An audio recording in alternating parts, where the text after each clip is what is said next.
Hello, everyone. I'm Hear Me Out. Welcome to my channel. Well, Kouri Richins finally got sentenced. And let me get the background off here so I don't hear myself twice. It was pretty bad in terms of the victim impact statements from the Kouri. I mean, pretty bad in terms of emotion. But what made it even more infuriating and actually maybe more enjoyable was seeing Kouri's facial reactions the entire time. Because like I said in my thumbnail, it appears she forgot that she was even on camera or that it's being recorded.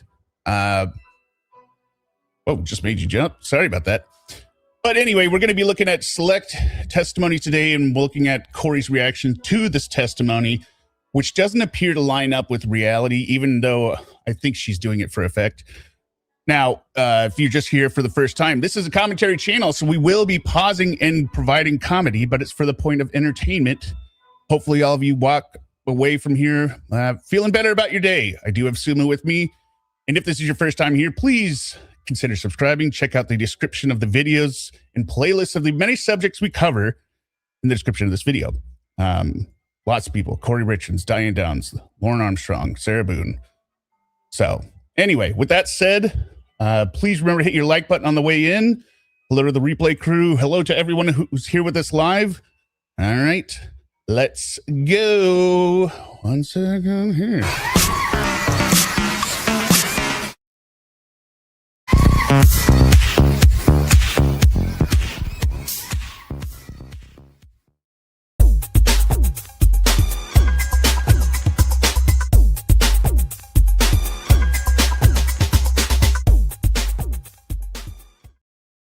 All right. Let me bring up co-host here. You know her as Summa Cum Loudmouth.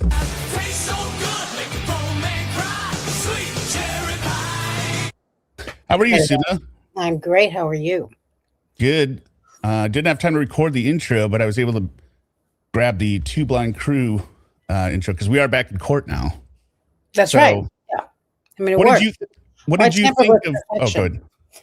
Go on. No, I didn't hear what you said. I said, why tamper with perfection? Somebody let me know about the audio levels. If I'm blowing out Summa or if Suma's blowing me out. Bossy Tuba gifted 10. Hear me, or no, Summa Cum. Okay, you go ahead. Yeah, get used to it because you know. Yeah, we're gonna get real ugly here. Simulcasting here, and I do it every so often just to measure, get a benchmark of what's the love really like. Now I see. It's only because I'm not around much. Although I will say that I finally got my act together and I got StreamYard, so now I can screw up on that. Yeah, all I can say is welcome to hell. You're gonna love all the surprises you find. I'm hoping it'll be easier because I've been struggling through with OBS and stuff like that. It's easier than OBS. It's easier than OBS. I'll give you that. I mean, I'm not an OBS kind of person. I'm not like one of these guys who plays video games and builds my own computers, you know? Yeah, those losers. Yeah. So what did you think about the sentencing hearing? I thought the Richens family was great, right? Very impactful, very thorough, but not boring. And Kouri's faces were out of control. Not a good look. No, not a good look at all. I didn't like Ramos, what he had to say. I thought was out of line in every regard. And I mean, just, it takes a special kind of person for their children to either not speak on their behalf, like Sarah Boone and some others we've seen, or for them to come forward just to make sure to plead with the court not to ever release their parent, their mother, into the wild again. Yeah. I think the only defensive statement that I thought was halfway decent, because they all started with this, token like, oh, I respect the judgment, of the jury and the court and blah, blah, but please don't send him away forever. Her older sister that stood up, I thought she was good because she said, I loved Eric. He was part of my family. She's the only one that basically said anything good about Eric. And, it's like, and she was still asking for 25, but it wasn't because of the underlying thinly hidden theme of she's innocent or something. Right? It was. Yeah, I mean, they were still asking for. Oh, was she asking for less than? She has 25 to life, but she goes, just give a chance that she could get out. But I don't think any sibling would do any different. I would you know what I mean? I'm not dating. She's not going to kill me. So. Right. Yeah. Wait a minute. You mean her sister? Her sister. Oh yeah, her sister. I was like, well, where did this broad come from? She was in there. Oh, you got another one. I mean, thank you, VC. Oh boy, here we go. Thank you.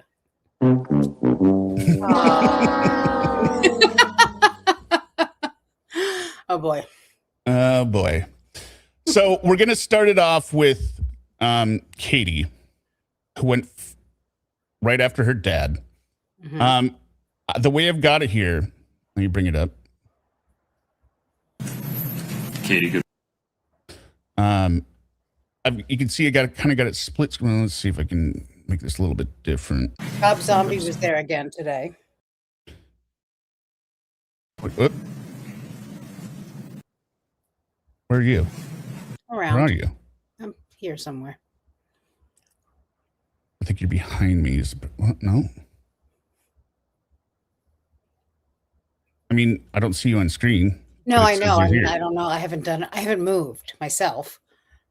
I know.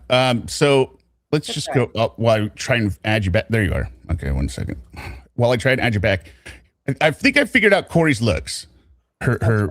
So she's got the one where she's like, that's one, right? She lifts her eyebrows like.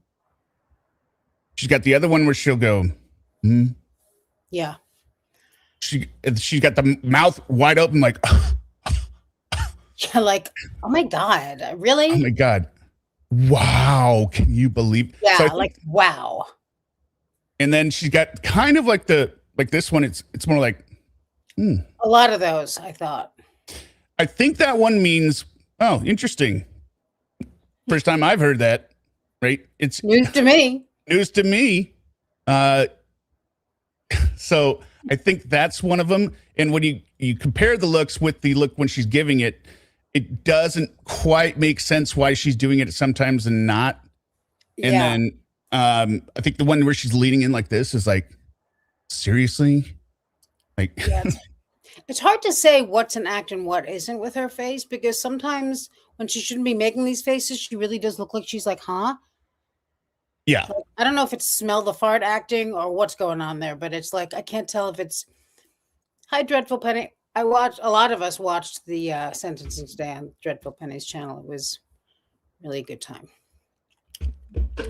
So there. I don't see Dreadful Penny. I know. She's here. I think I know you were busy, so you didn't get a chance to join us, but. You know what happened? I was late. So everyone went over yours thinking you were going to be on time and then didn't realize it was the same stream. Anyway. Got it. Or maybe it ties to, I don't know, whatever. Okay. Here we go. Kouri Richins. This is the sister of Kouri Richins. If you forgot, Katie is the manager of the trust. This is also the one that Kouri has been suing. Kouri hates her. And yeah, here we go. So as you know, I'm Katie, and I'm Eric's sister. To begin, there are a multitude of people who deserve credit and appreciation. Law enforcement agencies across the state of Utah, the Summit County Prosecutor's Office, the Medical Examiner's Office, expert witnesses who worked hand in hand with law enforcement, Eric's friends, Eric's co-workers, my friends, and my family, our entire team of lawyers and experts in the civil lawsuit. There are far too many people to mention by name, and I suspect if I try to, I will inadvertently leave someone out. But to all of you, please know that this would not be possible without your efforts, your support, and the strength of the community that has stood beside. I maybe could have cut this out, but I mean, we're not at the ridiculous part yet. She's just thanking everyone. Yes. Both my family and I are forever grateful to each of you. I am also very grateful to you, Your Honor, to this court for the dignified manner in which it presided over the trial, and to the members of the jury for faithfully performing their civic duties. Today Does she thank the judge? Because Kouri gives a is look. Eric's birthday. Yeah. I stand before you because he can't.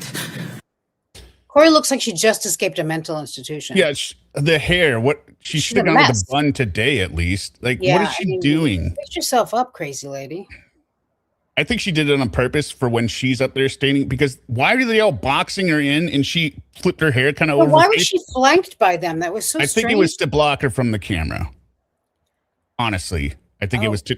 I don't know why. Because they had to switch angles because Zelda was standing right in front of her. Anyway, that defense team is a mess, I think.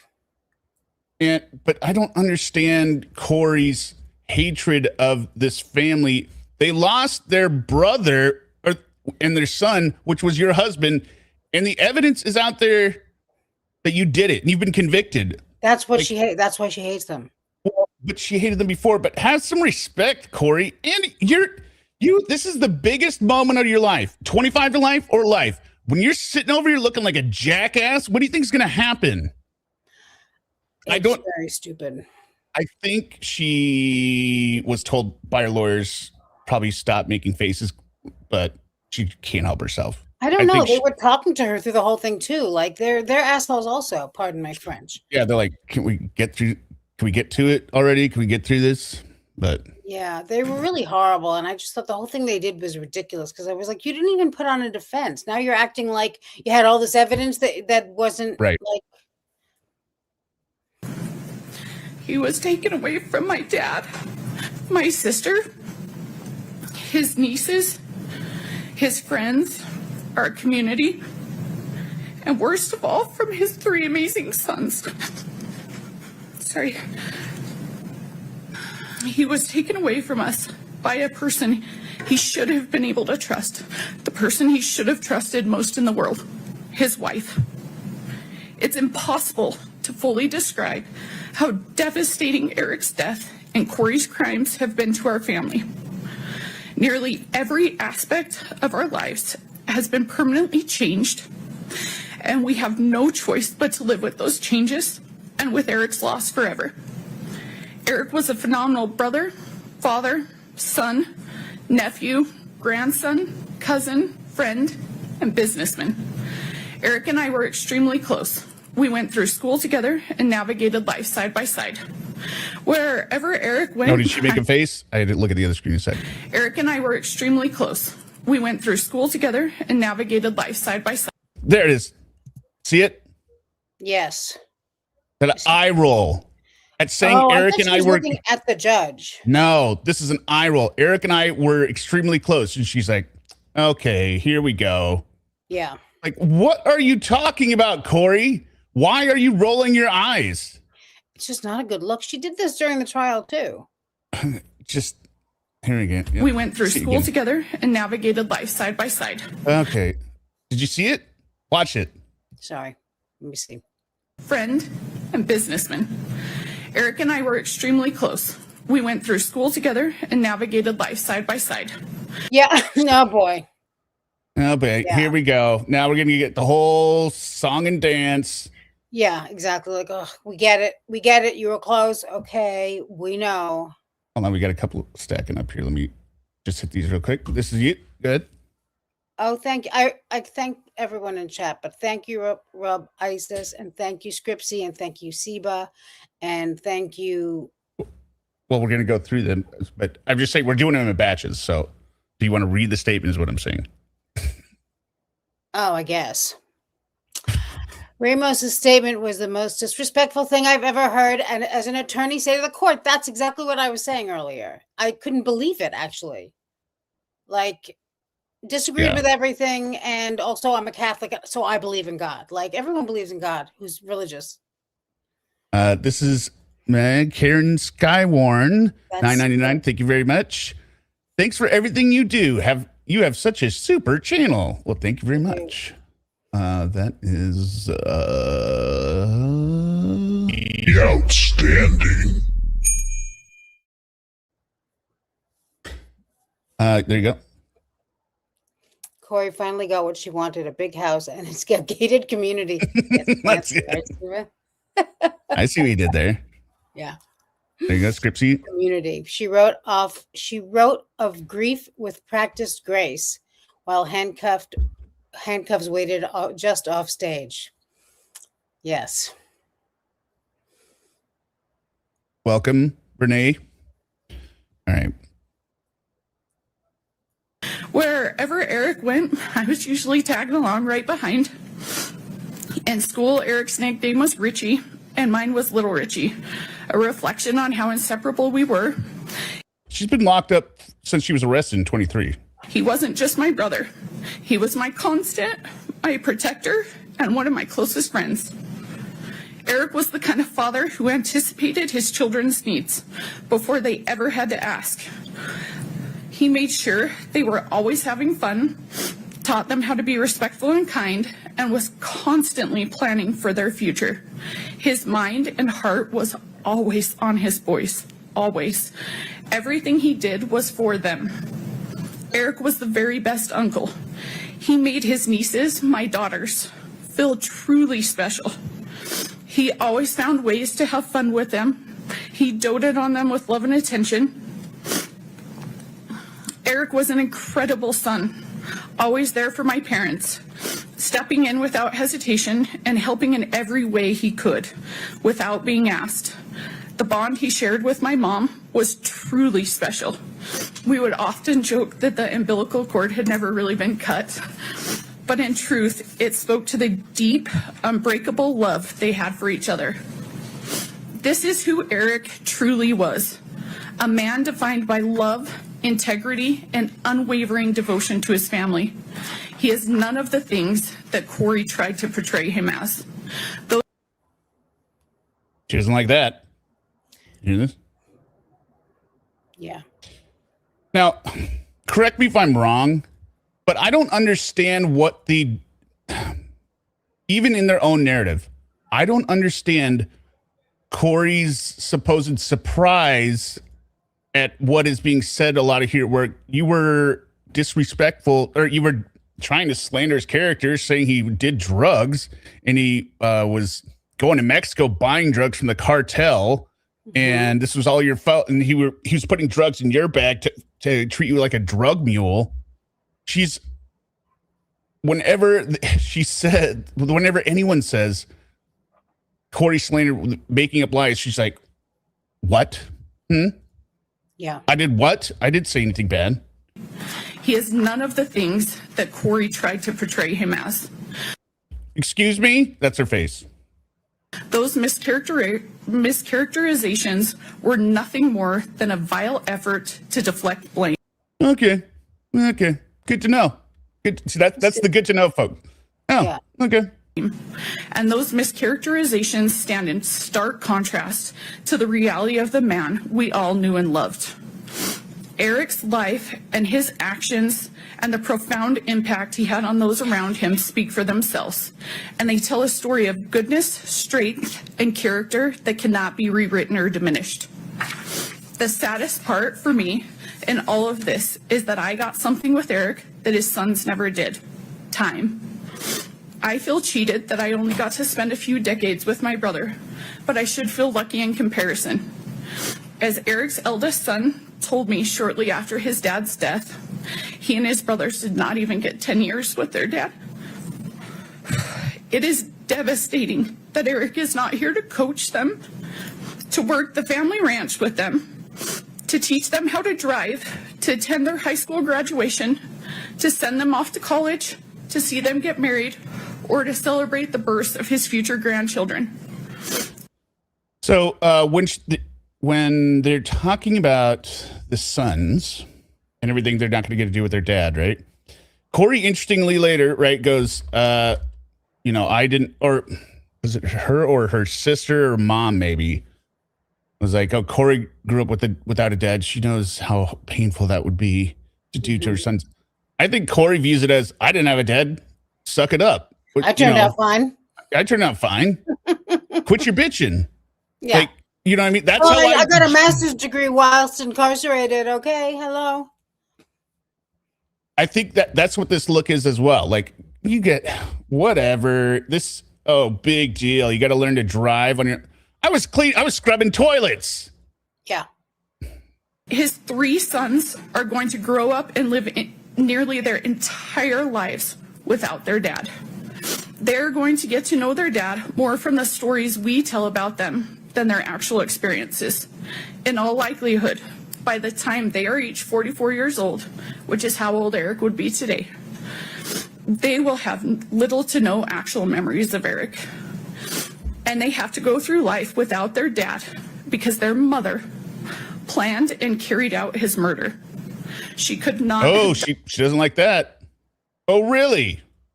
Says who? Oh, I murdered him? the judge Really? and the jury? Okay. This is a hot one. Let me listen to this. Yeah. through life without their dad because their mother planned and carried out his murder. Seriously? She could not have done anything more selfish or more cruel to those boys. Okay. In the place of a stable, secure, and loving home, Kouri gave the boys permanent trauma. They were in Oh. That's interesting. Never heard. More. What is this look? Why would you not acknowledge your boys have trauma? Their dad is dead either way, whether it was an accident or You know, not. like everyone's dad dies eventually. Like, what is this? My God. Like, she's such. Also, these looks. Show you like what a gaslighter she is, probably. Right. You know, like, all right. Okay. So interesting. Okay. in the house the night she killed their father. They were awake. Now this is her surprise look. Like, what? What are you trying to say? This is her denial of reality, right? This is her denying that what she's hearing is true. This is the first time I've heard this. Yeah. Are you? Yeah.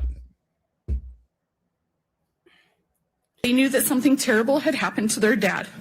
As we heard on the 911 call during trial, one of them even walked into Eric's bedroom where Eric's body lay dead, poisoned by someone who his sons should have been able to unconditionally trust, love, and depend on. No child should have to bear that trauma. But Eric's 3 innocent sons will bear that burden, and they will bear it for the rest of their lives. Kouri's selfishness and cruelty did not end with Eric's murder. In the time after Eric's death, Kouri has done nothing but. Look, now she's not even trying anymore at this point. She lasted 6 minutes. Isolate, manipulate, deceive, and do harm to those boys. Almost immediately. I'm doing harm? Oh, really? Yeah, this is why it took a little bit to start, because I had to split this up and re-render it so that she's blown up, right? So After Eric died, she cut them off completely from our family, from Eric's family. see, also in this, notice where she doesn't react. Yeah. You know what I mean? Why is there, if this is a lie, Kouri, like all the other stuff, you have no problem going, are you kidding me? Yeah. Right? Why are you not reacting to, she totally cut the kids off from our family? Why are you not going, what? No, I didn't. Like, why aren't you doing faces here, Kouri? Is that because it's true? Yeah. Well, I mean, it's all true.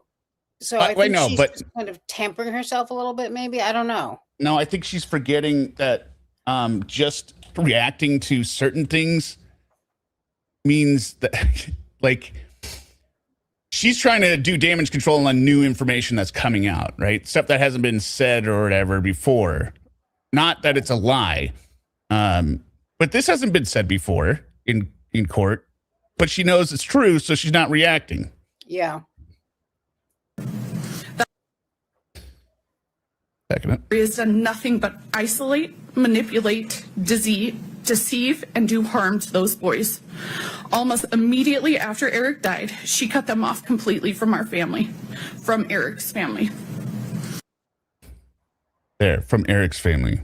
The isolation was calculated. Can you believe this bitch? Believe this shit? That's what this is. This is a look to Yes. Zelda. Can you believe this bitch? Yeah.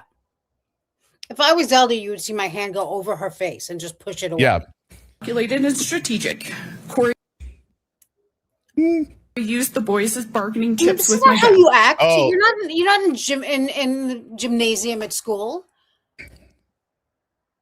Now, pay attention to what Kouri says, because it sounds entirely believable. And this is her biggest reaction. The isolation was calculated and strategic. Kouri used the boys as bargaining chips with my dad.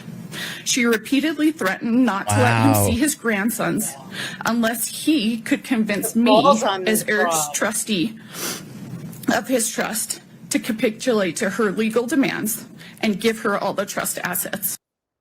Yeah, Robin. Where is it? High off the chain. Uh, This actually, the thumbnail is going to have to be one of these faces from her and us doing our hidden true crime faces. well, that's what it is. Right now. Oh, well, I didn't get a chance to look at it. You laughed. Yeah, but I meant with you the laughed at the shadow and title. everything from Hidden True Crime, like the face. Yeah, I got that. Okay. Well, I guess the difference in what I said. You just saw was the that- you saw the words. Okay, got it. But yeah, this is her stupid ass face. Sorry, Kouri, but this sounds 100% on brand for you. Yeah. I'm going to keep the kids away. I'm suing you 4 days after he died. You sued the trust. You kept saying, I want the money. And then you would use your kids as bargaining chips. What is so confusing here, Kouri? Nice Pikachu. There you go. Thank you, Kay Evermore. Is you. It is. Mhm. Hey, all that woman, what a piece of work she is. She sure is, Rhonda. Thank you. This is me. Okay, Evermore, thank you for gifting 5 Hear Me Out memberships. Congratulations to those who got them. And membership is only $1. And it's not a paywall cash grab. Somebody was bitching about the fact that I moved the Lorne stream behind the members only for half a day when it's $1 and the calls are available everywhere. And he's done listening to you. Well, then he unsubs. So he's like, bye. Yep. Yeah, I love that. I'm unsubbing. It's like, by all means. Oh, this is you. Oh, thank you, Care for. All right.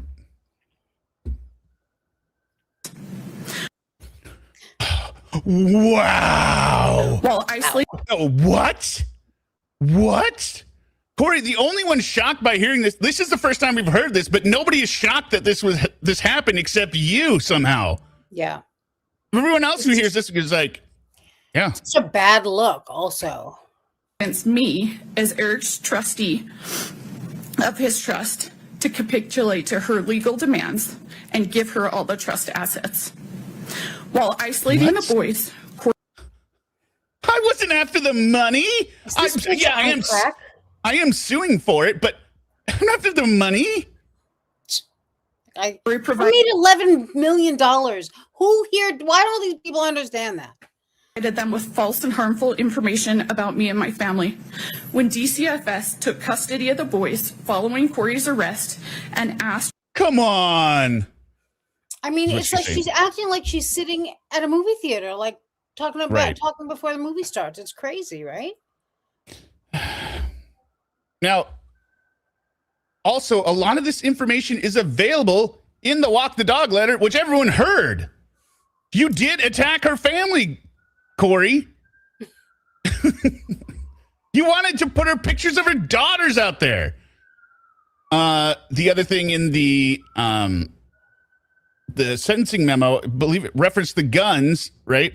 Wanting gun charges. I believe that was in the Walk the Dog memo as well. She said to her mom, remember the gun thing so we can use that to have them force them prosecute or something. Remember? It was in there. I was trying to look for it. It really looks where they nuts, would like yeah. to go. They expressed fear of my family. The fear was not based on reality, but on what they had been told. Oh, yeah. Okay, so they come over and they're scared of the Richens. Where else would that come from other than Kouri? She had been brainwashing them for 15 minutes or 15 months. Over a year, Kouri led them to believe that I hated them, that I was attempting to take Eric's money for myself, and that I intended What? Bitch, you say the same thing, Kouri. You say that openly. You blame. For them to be left without support, that they would be homeless and starving. These statements were entirely false and had no basis in reality. Had they not been subjected to that influence, they would have known the truth. Prior to Eric's death, our families were very close. My daughters and his sons had strong friendships, and I had a meaningful individual relationship with each of my nephews. I spent time riding horses with one, helping another identify summer coding programs, and the youngest participated in ice skating lessons with my daughters. Our families shared holidays, worked together on our family ranch, took trips together. Why is she in disbelief? Like, this is normal stuff that would happen anyway. Yeah, I don't know what she's reacting to at this point, and what I really don't understand is, like, this is the, I mean, first of all, you know, I don't like to say anything nice about, not that this is nice, but even Sarah Boone's face wasn't this off all crazy. I mean, everything else was worse, but these faces are like, does she think in any way this is going to help her? In fairness, we couldn't see Sarah's face when other people were talking. That's true, but she wasn't doing only it when she talks about herself. Yeah. Or when she's on the stand chewing half her face off. Right. I mean, she's got her own set of problems there for sure. But like, this is, I just don't know. I feel like even if you're convinced you're innocent, I mean, if I'm, you know, been adjudicated guilty of whatever it is, and I know I'm innocent, I'm not doing this. No. I'm sitting there behaving myself and waiting for my appeal. I'm probably dreading it if I'm guilty and I know it. If I'm innocent, I'm crying or something, being like, whatever. I'm not going, this bitch. Yeah. Right? If I'm guilty and I know it and I want to act like I'm not, definitely not doing this. What is she? And she's saying our kids play together? What a lie. Yeah. Okay, here's the line. Page 6. Lastly, don't forget to work on the gun receipts. We want, underlined, to file charges and let the prosecutor not do anything about it to use in our defense. So they were literally, she wrote it in the letter. Hey, make sure we get the gun charges on Gene because he removed Eric's firearms for safety. And I was because it'll show they're not charging the Richens, and it's all a conspiracy. First, you get me out of here, get me home, then we'll get those damn. Yeah, we'll present the days. Oh, I should show it. I don't know if anyone saw it on post on the channel, but the text message she sent after she was convicted. Let me try and get it up here for after Kouri speaks. I can send it. Okay. You want me to send it? How should I send it to you, though? Actually, I got it right here. Okay. Each of the boys were born in the hospital. The boys have expressed their confusion about these circumstances. They have stated that prior to their father's passing, both Eric and Kouri frequently told them if anything were to happen, they should go with me, that I would care for them and support them. Following Eric's death, however, those messages changed. After Eric passed away, Kouri prevented all contact between our family and the boys. She prohibited communication and continued to provide them with false information about us. When we were finally able to see the boys again, approximately 15 months after Eric's death, the boys hardly recognized the relationship we had. Instead, they viewed my family and me with fear and hesitation as though we were strangers. Kouri also went to great lengths to jeopardize the boys' financial future. This should be interesting. I know this is bad. This is new, and this is bad. You remember what she said? Yeah, about she said Kouri went. Well, no, Kouri went to great lengths and jeopardized the family's future. Here's what this monster did. And remember, Kouri, you roll in your eyes that this is ridiculous. We know you were drowning in debt.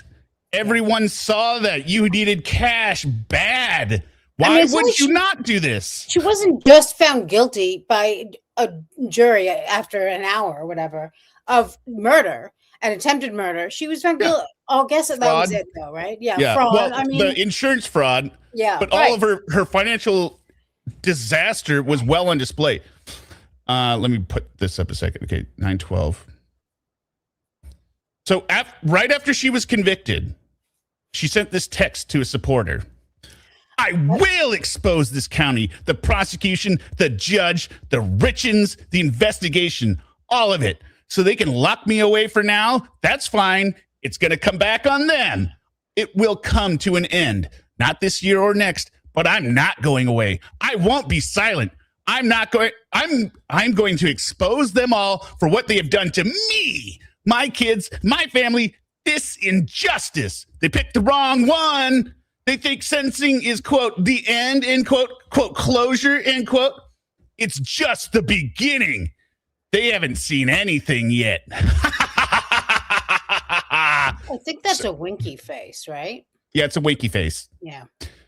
So if you're trying to prime the judge to send you away forever, make sure to send this text, especially when you're harassing the family and the victims.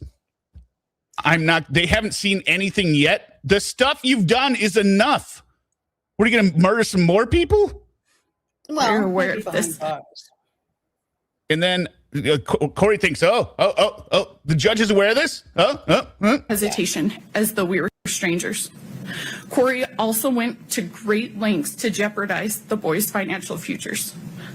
I know you are very aware of this.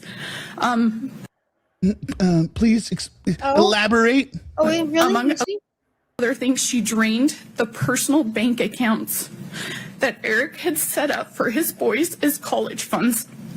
She allowed the boys. This kind of look is like who told you that? Wait, How'd you find that out? Wait a minute, where'd you find that? Social Security survivor benefits to be funneled to individuals who were not taking care of the boys. And she Yes, this is forever. They were. sued me in my role as Eric's trustee and personal rep. What do you mean? Why are you leaning Not in? over it. Suing. You sued her 3 times. This is court record. What are you doing, Kouri? Honest to her. Not once, not twice, but 3 separate times. The goal of her lawsuits is singular. She wants all of Eric's assets for herself. Despite her lies and fanciful public portrayal, she knows that none of Eric's assets are going to me, my dad, or my sister. In fact, she They've been investigating me. knows exactly where Eric wanted everything to go, and that is to his boys. And No, he didn't. Why are you shaking your head? No, that's not true. He actually didn't want to do that. He set up the trust for that purpose, but that's not what he wanted. yet for 4 years, she has aggressively tried to take their inheritance from them. Really? Yes, Kouri. Kouri. Even That's why you killed him. So why wouldn't you be trying to take the money? now, despite her erroneous debt, a murder conviction, and a string of pending felony financial charges, Kouri's civil lawsuits live on. Wanted Those my lawsuits- boyfriend to have a new truck. Oh, yeah. Notice there was no denial face there. Yeah, just kind of a. Yeah, okay, what about, they're still going on. Uh-huh. Lawsuits have been emotionally grueling, all-consuming, and What's Zelda unimaginably. doing over there with her? Well, this is, She was just. doing she's something. trying to, I don't know, she's looking over her notes probably. Yeah. And as a teaser, we are going to get Zelda.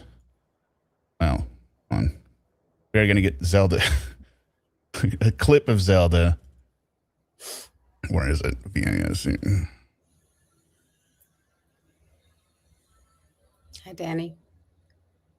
Zelda.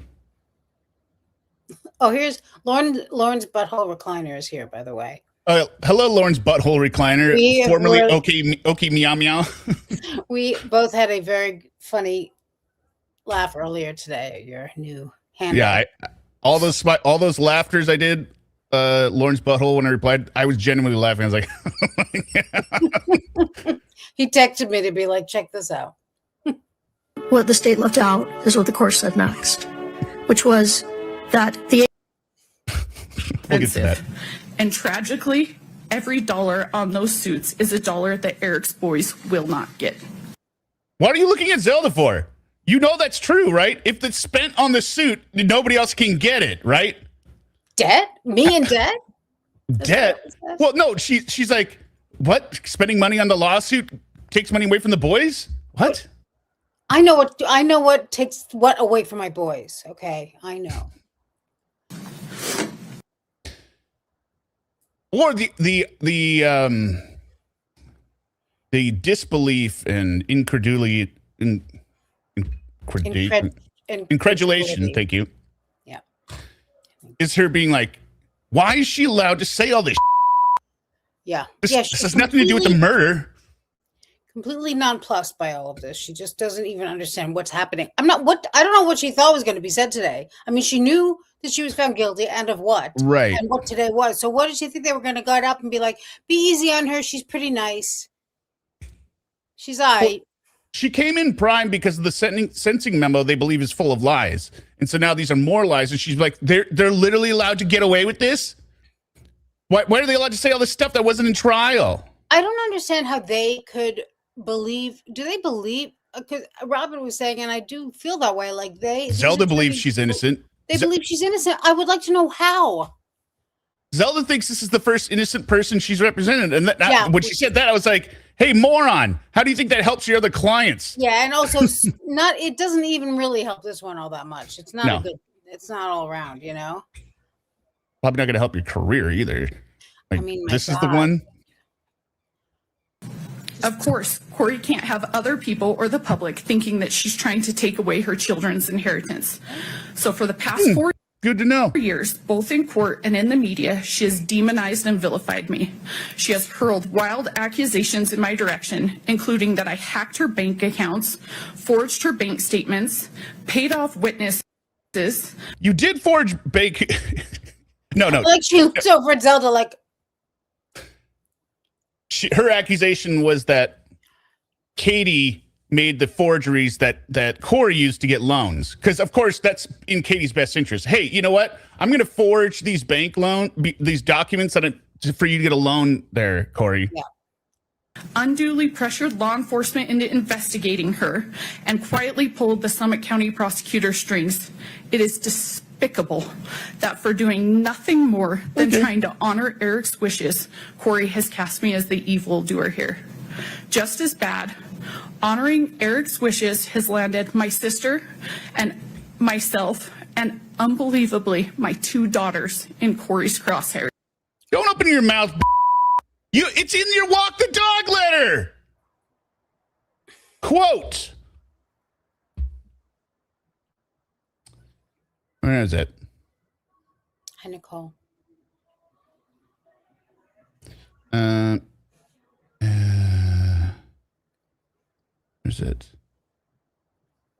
Oh, it was in the pages that were redacted. That's right. I know I've seen it, but I don't. Well, we saw the first. No, I mean, it's in the 3 pages that didn't come in. Yeah. Here we go. Remember, I told you one way to get at Katie is going through my phone and finding a picture of her girls, even with the boys. Print 15 copies and send them out anonymously to different media companies. Obviously, don't email the pictures so it's not traceable. She would be livid if it got out to the public. You would just have to do it sneakily and be careful. She would try and trace it back to you. If not, no worries. Well, try and trace it back to you because you're doing it. And now look at the look on her face as if. Like, what? I didn't attack your daughters. This bitch One crazy. of Eric's sons recently told me that Kouri used to say, I will get them one day. And she wrote it too. Get me home and I'll get those damn bitches. Sorry, I'm very inconsistent on my bleeping. Here, we'll get some of these out of the way. That's okay. Awesome, Pete. Welcome. Hairball, this is yours. Oh, you look gorgeous today. Thank you. That might be for you, actually. I was feeling a bit down today, but you put a smile on my face, but not in a harassment lawsuit type of way. Hairball Yarn, it's always good to see you, and I hope you continue to feel better. All the clits. Is this Joe the Pode? She changed her name too. All the You've got clips. 'em. You've got them by the clips. $5 super sticker. Thank you. The more I see, the better it gets. Hi, Michelle. This is you. Kouri cares about as much about her kids as Sarah Boone cares about hers. Bossy Tuba. Absolutely. And thank you. It's these people are just amazing. Apparently, she was talking about me, my sister, and my daughters. Her infamous walk the dog letter, the part the jury did not hear, confirms her desire to harm me. In it, she talks at length about her plans to get at Amy. What are you leaning your head for? And you wrote this damn. Just like me, including by targeting my daughters, both of whom are under the age. Or this is another look like finish the rest of that sentence. What else was it? Age of 10. It takes a sick mind to target children. The mere thought that someone who has so little regard for human life or decency might one day walk free is horrifying. Yeah, Kouri is, of course, saying it was a fictional novel and it was confidential with my lawyer. hello, I'm a writer. Hello. And it just happened to be an alternate explanation for how my husband died that could be used in my defense. But it's a fictional novel. It was a portion of it, starting with page 1. I just can't believe this. God. It's not like we just had a whole trial where we could have disputed any of this.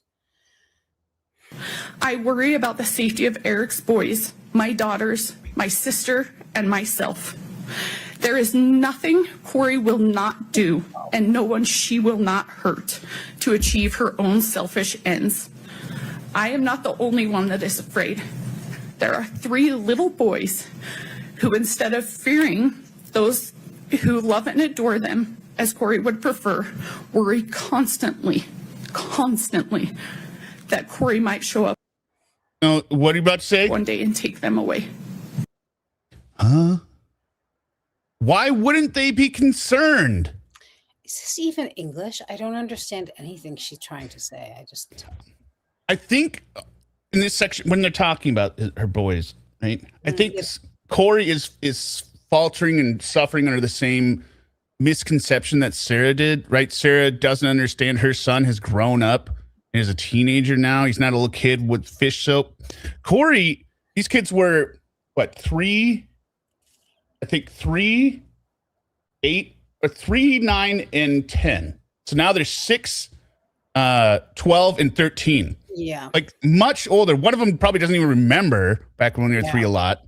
Other than flashes of memory, right? But go ahead. What were you gonna say? I was just going to say, this is before they read the thing with the kid from the kids, right? Right. We're gonna have that coming up after Amy. But I don't think she understands. Like, okay, there were 5, 7, and no. Wait, one of them was 3. I thought it said. I mean, she knows that. Yeah, one was very little. Okay, maybe there's 6. I got it wrong then. Okay, so 13, 12, and 9. That sounds right. Okay. Yeah. I think that she knows that her sons are not speaking to her. They're returning her letters. Well, it's just because of the Richens. Right. It's not because they don't actually want to talk to her. So she clearly doesn't understand that kids that are young, when they're all going to counseling, The youngest was 5. Yeah, the mind that you're trying to do on them, or they did on them, doesn't work anymore, right? You're okay. Maybe at the time of death you're 5, but like the past, they've been with Katie for the last 3 years, ever since Kouri was arrested. So, a lot of your damage, your mind games have been unscrambled, right? And they realize what you did. So Eric's sons deserve so much better. They are not bargaining chips. They are not cash cows. They are not props for some twisted children's book about grief and loss.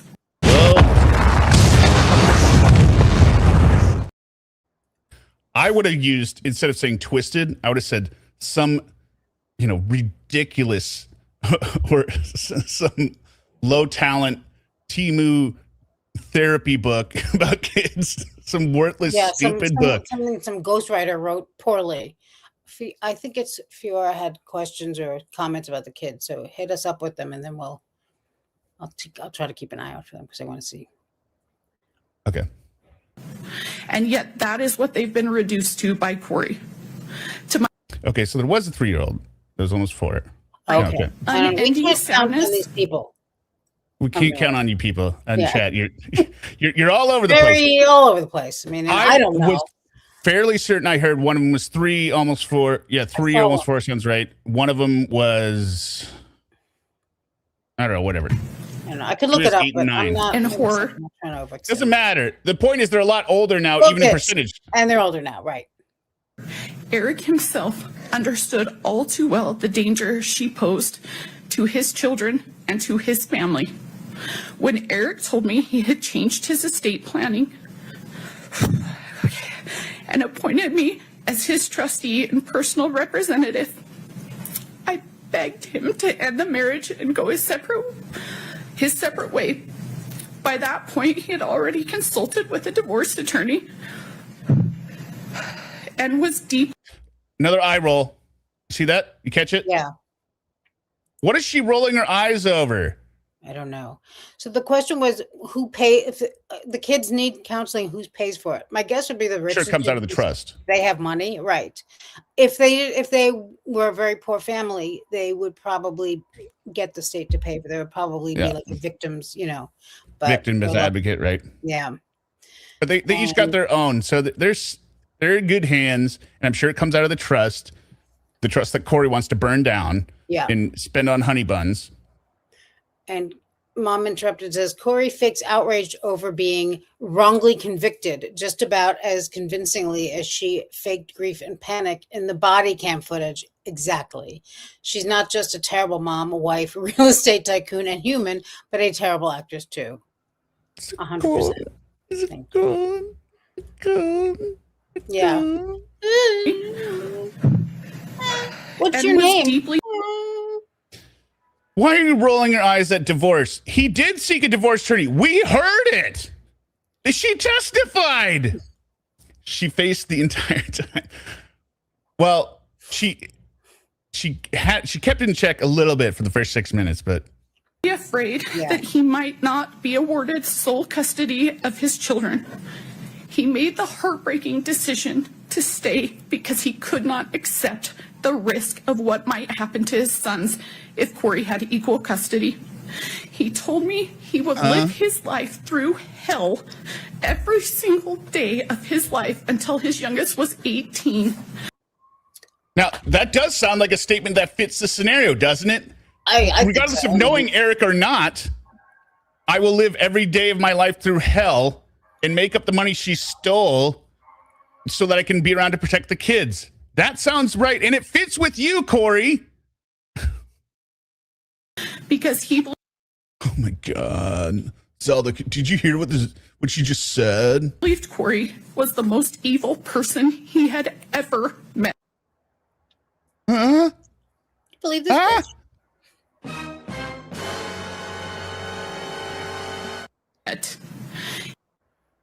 Damn. Like, I mean, who was on trial here? Oh, right, me. Right. The most evil person he had ever met.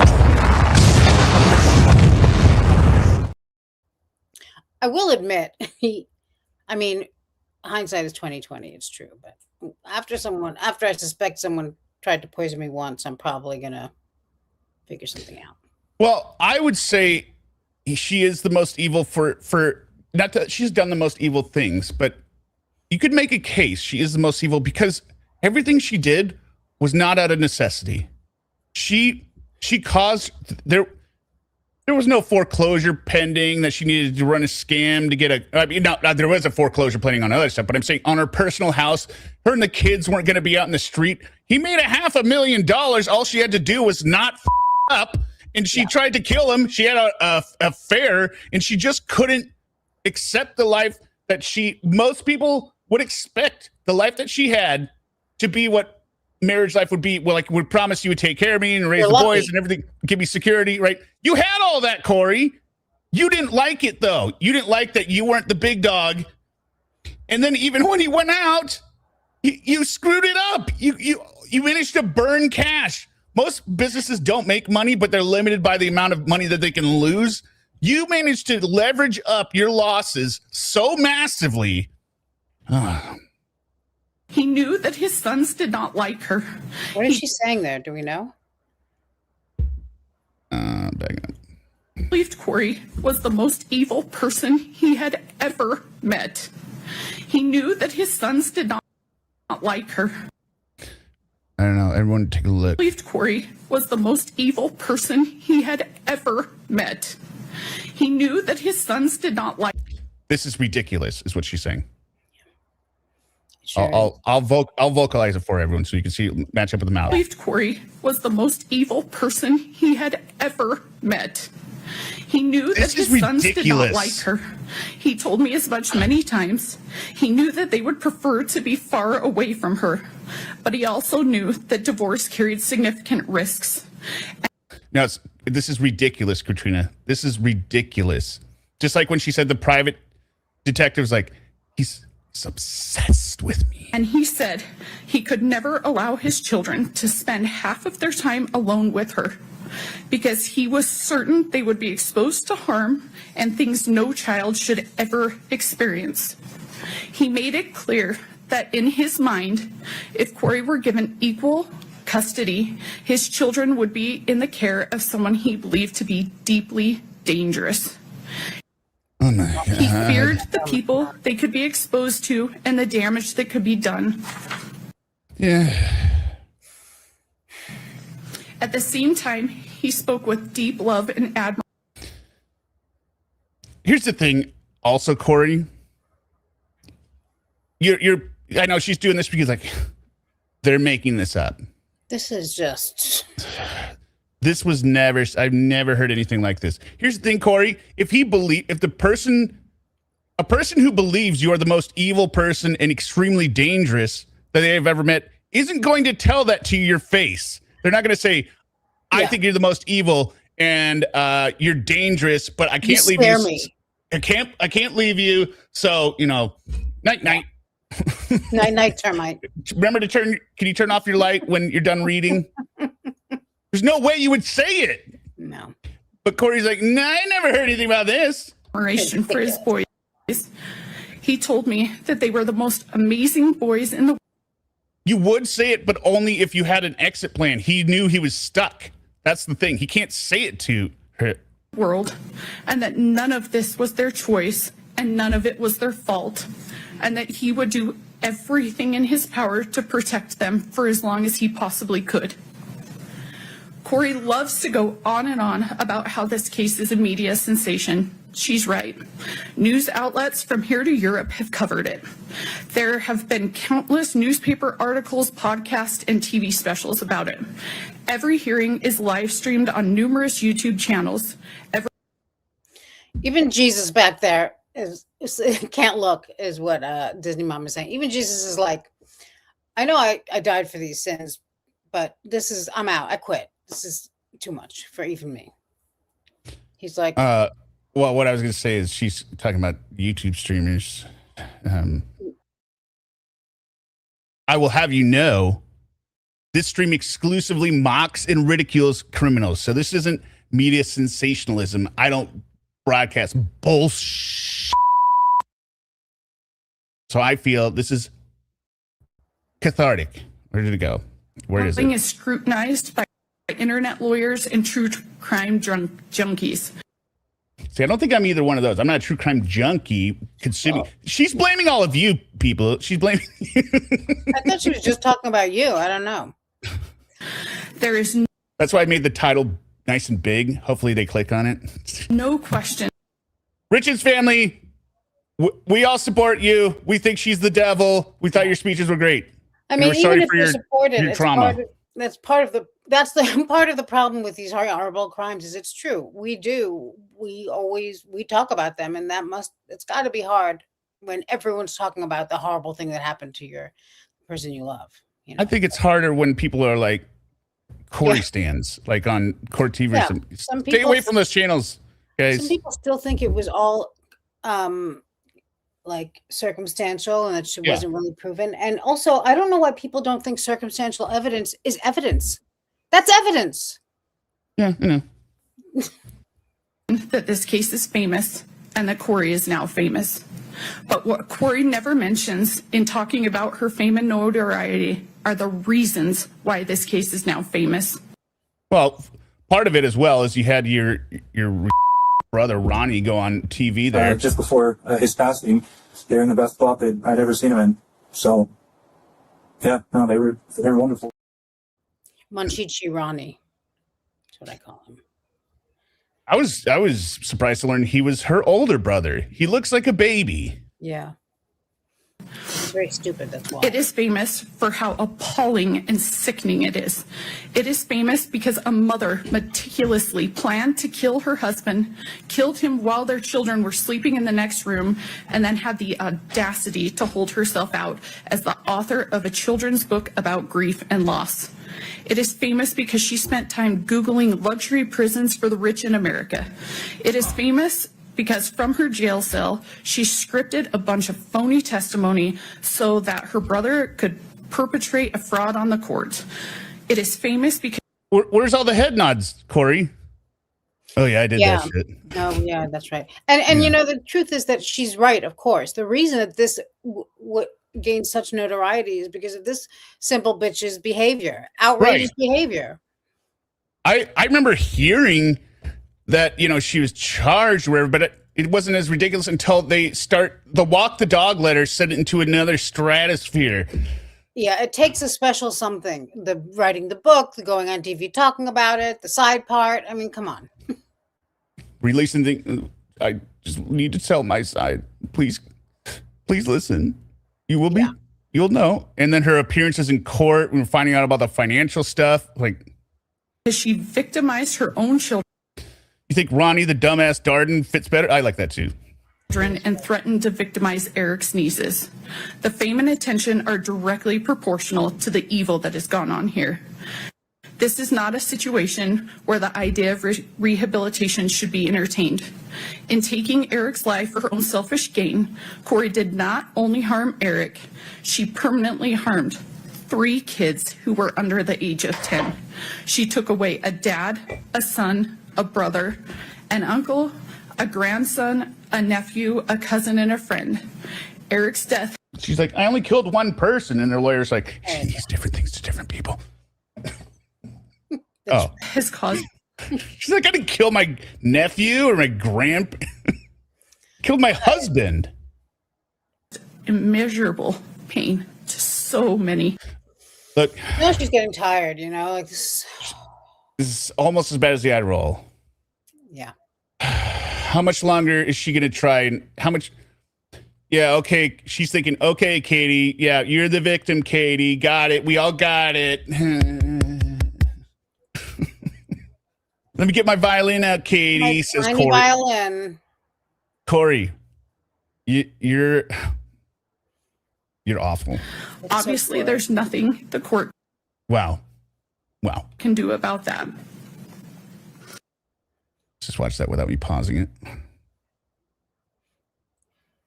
In taking Eric's life for her own selfish gain, Kouri did not only harm Eric, she permanently harmed 3 kids who were under the age of 10. She took away a dad, a son, a brother, an uncle, a grandson, a nephew, a cousin, and a friend. Eric's death has caused immeasurable pain to so many. Obviously, there's nothing the court can do about that. No. Why would you not believe there's immeasurable pain? I was just going to say, like, if nothing else, you have to admit that you are estranged from and will not be there to raise your children.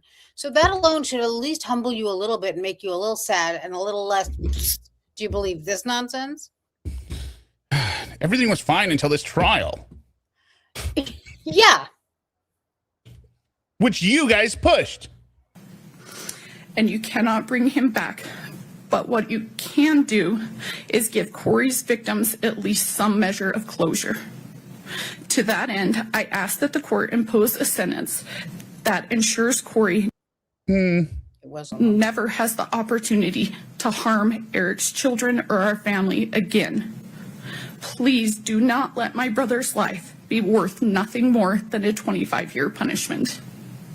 Please do not leave those boys to wonder whether Kouri might track them or their children down in the future.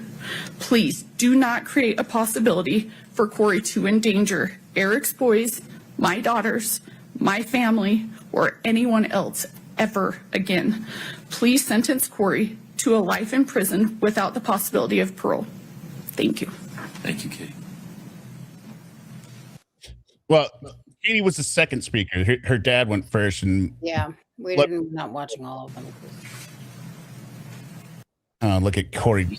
Dead eye here. She looks so weird. She says something like, "That's disgusting." Or, that's disgusting. She looks. Oh, let's see. Sorry. Oh, okay. Katie, good. Well, with Okay, so that was Katie. We're gonna jump to the kids a sec, and then we'll go to Amy. Okay. She reminds me of Dr. Evil for some reason. Something about the way she's sitting and like, I don't know. No, they're her kids. It's disgusting. Boom Shiki. All right, so this is the representative. There's 3 representatives. They're just gonna read what the kids wrote for their statements, and just check how much her kids hate her. They don't even call her mom. They call And her the things that Kouri. they divulge in this Yeah, are things that alone I want her locked up for. right. You know? It's like, Worse get out of than- here, Kouri. How are you going to do this? Wait, let me see. Is it this one? efforts, Oops. your Oops. support. Sorry. Also, the fact that the way she's looking at these, because the statements are made by like children advocates, and Corey's Right. sitting there like, basically, it's not good. These are her kids. And, well, actually, here, look. Let's just do, this is a glimpse of, this is what she looked like when her stupid brother's up there. Look how much she's crying during this. Look at her crying. Look at her emotions. Because then I want you to look at how she acts when she hears her kids' impact statements. Kids were first, but look at this. Your Honor. And there's Ronnie with this one outfit. Now, I know you're judging me because I only wear one shirt all the time, but this is the same outfit he wore on TV. You're sure that's different. I'd like I to- don't judge you. Address the court with actually a personal letter that I've written to Kouri. Okay. Little sister, I love you. We're only watching like a minute of this. Yeah.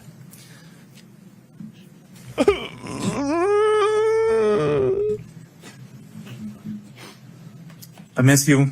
I miss our random banter. I miss your calls. I miss your constantly over the top positive attitude every time you speak. Yeah. I miss our game nights. Game night! I remember game night! I miss Eric's stupid finger gun dance after we won a game. I miss our holidays. I miss you sending the boys to wake me up on Christmas morning. Way too early after we stayed up way too late preparing Christmas for them so that it would be absolutely perfect. I miss our When Sundays Ronnie together. talks, I feel like I get stupider. Like just hearing him. I wish he had mentioned, shotgunning beers after Eric died. Oh, wait, no, I mean, The time we shots after. Never mind. I miss arguing with the boys about who's better, Messi or Ronaldo, Brady or Rogers. I miss our backyard games. oh, Disney Mom wants you to do the crying again. We both got to cry over it. Okay. I miss me and the boys running all over you at sports in the backyard and Eric getting mad because you weren't competitive enough. And you were really just out there to have fun and laugh. I miss you constantly luring me into your newest idea. Yeah, it is interesting. Still no tears. So that's odd because why? If she's not really crying, I think she is actually emotional, I right? think so too, because otherwise at least you'd think she would pretend cry at other times. Right. If she's pretend crying now, that's almost worse if she isn't crying. I mean, it's bad if she's not crying, but Yeah. for another reason, why can't you pretend Yeah, cry why during don't your you kids' statements? I think she is actually, it's true. Her nose doesn't look red or anything, but I think she was crying here. And I think she is Ronnie, very. they have that like sibling, like, sometimes when kids grow up in a really fucked up household, they have this connection. Yeah, I think here's the reason. I know what I saw that I thought she was really crying. When she gets the tissue, she touches her neck. which is where the tear would roll down. Yeah. I think we just can't see it necessarily. Versus when she's up there making her stupid statement, she would be doing what people always do when they Yeah. fake. You know, like she did when they were in the body cam. She was covering her face. Yeah. Yeah. Me no see either. Yeah, and also this whole thing he's saying is not appropriate. Really, I mean, he gets a little more appropriate. Well, it's just- later, we don't have to listen to, but like just because he's like, I think you're innocent and you're a wonderful person and blah blah blah. But it's like we don't want to take a walk down memory lane. She's still alive, you know. And this is just like, there's just memory lane between. Remember when we would kick the ball? Used to kick the ball in the yard. That was great. Like, okay, got it. You could probably have this conversation when she's in jail. She's going to have plenty of time to talk. You can reminisce all you want. Yes. All right, here's the kids. Let's see how she reacts to her own kids, which she hasn't seen and talked to in 3 years by her own testimony and everyone else, right? She desperately wants to see them.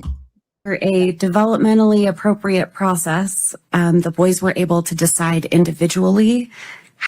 And it's from the sounds of it, it sounds like they're filling out kind of like we saw with Lauren's workbook, right? There's a question and they have to fill it in. It's not just write your testimony blank. How they wanted to share their statements, and this is what they chose. Our roles are to read their words exactly as they wrote. The boys want the court and the world to hear their side. She looks so emotional. This is from WR.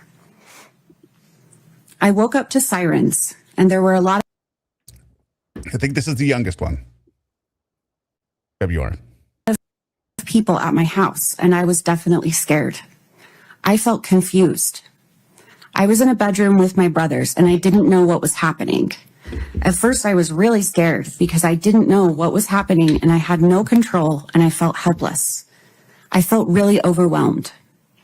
After my dad died, Kouri would put us in the basement while she was with the neighbor.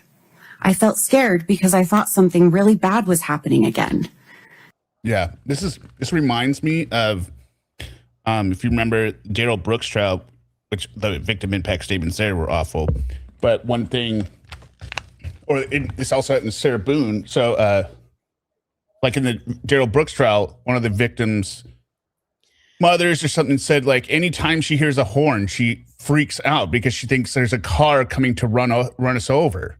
And I'm like, actually, yeah, that makes exact sense. Why would you not associate car horns with this jackass driving, honking his horn through a parade and hitting everyone?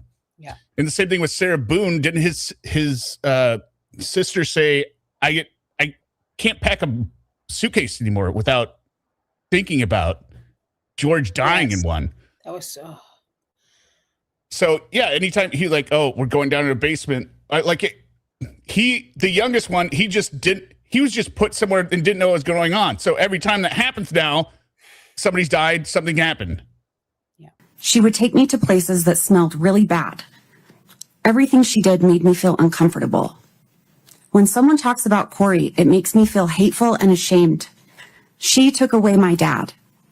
It's made me have a hard time trusting people. I was scared that Kouri's family would come to my school and take me. I had to go to counseling with DCFS in Heber, and I did not like it. DCFS made me talk to Kouri, and I couldn't do things that I wanted to do. I felt not important to anyone. I feel a lot better about myself now than I did with Kouri. I can't ever see my dad again. I want her to go to prison forever.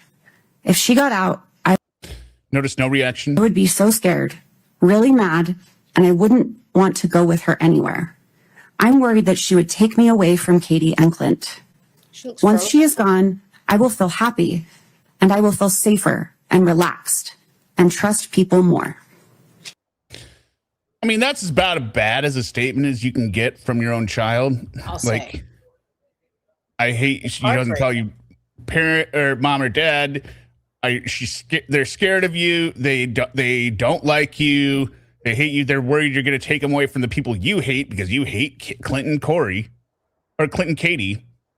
Yeah. Zero reaction, which is interesting because, you know, the line in there of I want her to go to prison forever. She zero reaction. But then later When another kid says life without parole, she's like, oh, really? Yeah. Okay, that was kid Thank one. you.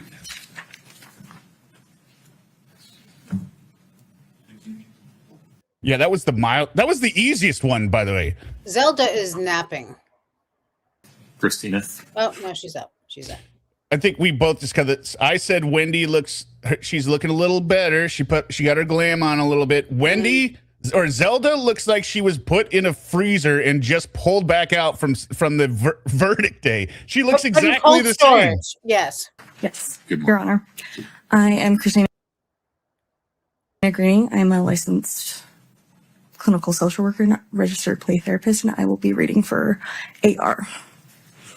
You took away my dad for no reason other. Okay, so now this is the middle son, Katrina VR says, who's 12. Now. You took away my dad for no reason other than greed, and you only cared about yourself and your stupid boyfriends. Oh, shit.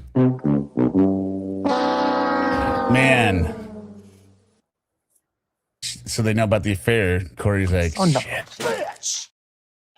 Kouri it didn't strike me like she was all that careful. No. And I don't, Stupid boyfriend. like, you did this stuff, Kouri. Your stupid boyfriends. You had your boyfriend. Yeah, we saw him. You were not caring, and That's good. This is where it starts to piss me off. Oh, now you doubt your own kids. Yeah. watching over me and my brothers. Sorry. Yourself and your stupid boyfriends. You were not caring and watching over me and my brothers. I had to be a parent to W. C and I would walk him to the bus stop, feed him, and watch him. You were not concerned about our health. When we got hurt, you didn't even care. When C got ran over by a side-by-side, you still made him go to the soccer game that day without taking him to the doctors first. I mean, that's provable, Kouri, right? Did he get run over by it? I'm sure they're not making up a random but what's a side-by-side? I think, is that a four-wheel drive or something? Probably. Or Like a, four-wheeler or ATV or something? I don't know, whatever. you don't know. I don't know. He got run over by it. You didn't take him to the doctor. Oh, it's a motorcycle. Oh, motorcycle with a cart maybe on the side by side. She's like, huh? You would lock C in his room and I would have to go to the kitchen and bring him food. You shamed us when She might actually be like, I don't remember doing this because remember she was a drunk. She did weed all the time. we didn't want to eat uncooked lasagna. You And this next story, tell you what, Kouri, there's enough specific details in it that doesn't make this sound made up. And how do you explain it? We didn't want to eat uncooked lasagna you made. Yeah, We threw it away because we couldn't eat it. Then you made us watch videos of children starving in war areas. Yeah. Go ahead. No, just wow. Here's what I was going to say. And this it gets worse. Well, it gets worse, but I believe that story 100%, Kouri, because lasagna often the instructions are not always spot on. If you don't, You would know that, I bet. well, we had that because I bet what she did is she ran it as a convection and didn't adjust the times or whatever. And, they're like, this is still frozen in the middle. You have to cook it long. Like, convection is supposed to take less time. So she ran as convection, ran it less time, and then was like, here you go, boys. Even And when like, you no. make a lasagna from scratch, you cook it. You can't really overcook it, like. Well, and then they managed to throw it away. So she's not around. It's not like she's at the table with them, and then they And pick how up can the you make lasagna. this up? I mean, a kid doesn't make this up. Right. She made the lasagna. It's frozen. She's out doing whatever. With She comes boyfriend. home, and they're like, "It's in the trash. It was frozen. We can't run the oven." And she's like, "Yeah, sit down and watch starving kids." wanted to scare us into eating something that wasn't cooked. You wouldn't let our dog outside, and then the dog would pee inside. You created this problem, then you would smack my dog on the head as hard as you could. You wouldn't let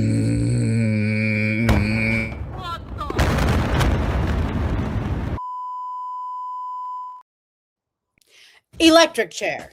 Yeah. Right there. Nothing else. She didn't have to do anything else for me.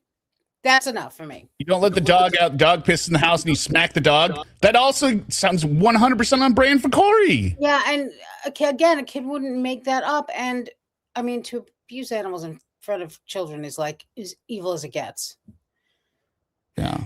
And it gets worse. It gets worse. Me put my kitten in the garage for safety at night, and we found it eaten by raccoons the next day.